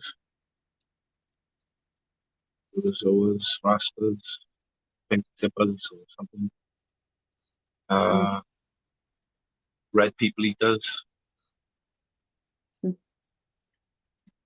So when it's time to move some of these encrusting corals, um, are they on rocks you can take out and break apart, or are Yes, you just nothing is stuck together. It's all kind of balanced on each other, but right? to the point, there's nothing unstable. I mean, everything is well supported. If you like, Right. there's large rocks underneath supporting smaller rocks, Yeah. and like 3 rocks to support one. Like you can see here, that Yeah. one, and the one at the back are supporting this from 3 different positions, so there's no way of it even tilting, sliding, or anything. Yeah. And the So same then, all the way down the tank.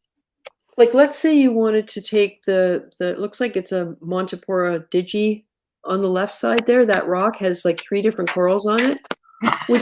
Would you take that whole rock and move it, or would you try to use a saw to cut it apart, or try and frag some of it? What are you thinking of how you're going to move it? Because I have the same situation.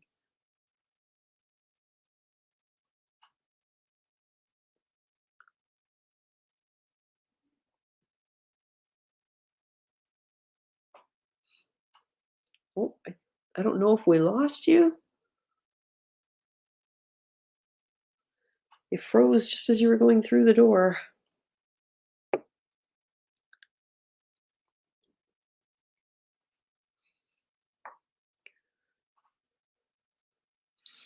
Okay, I don't know if we lost Dr. Welsh Magic, but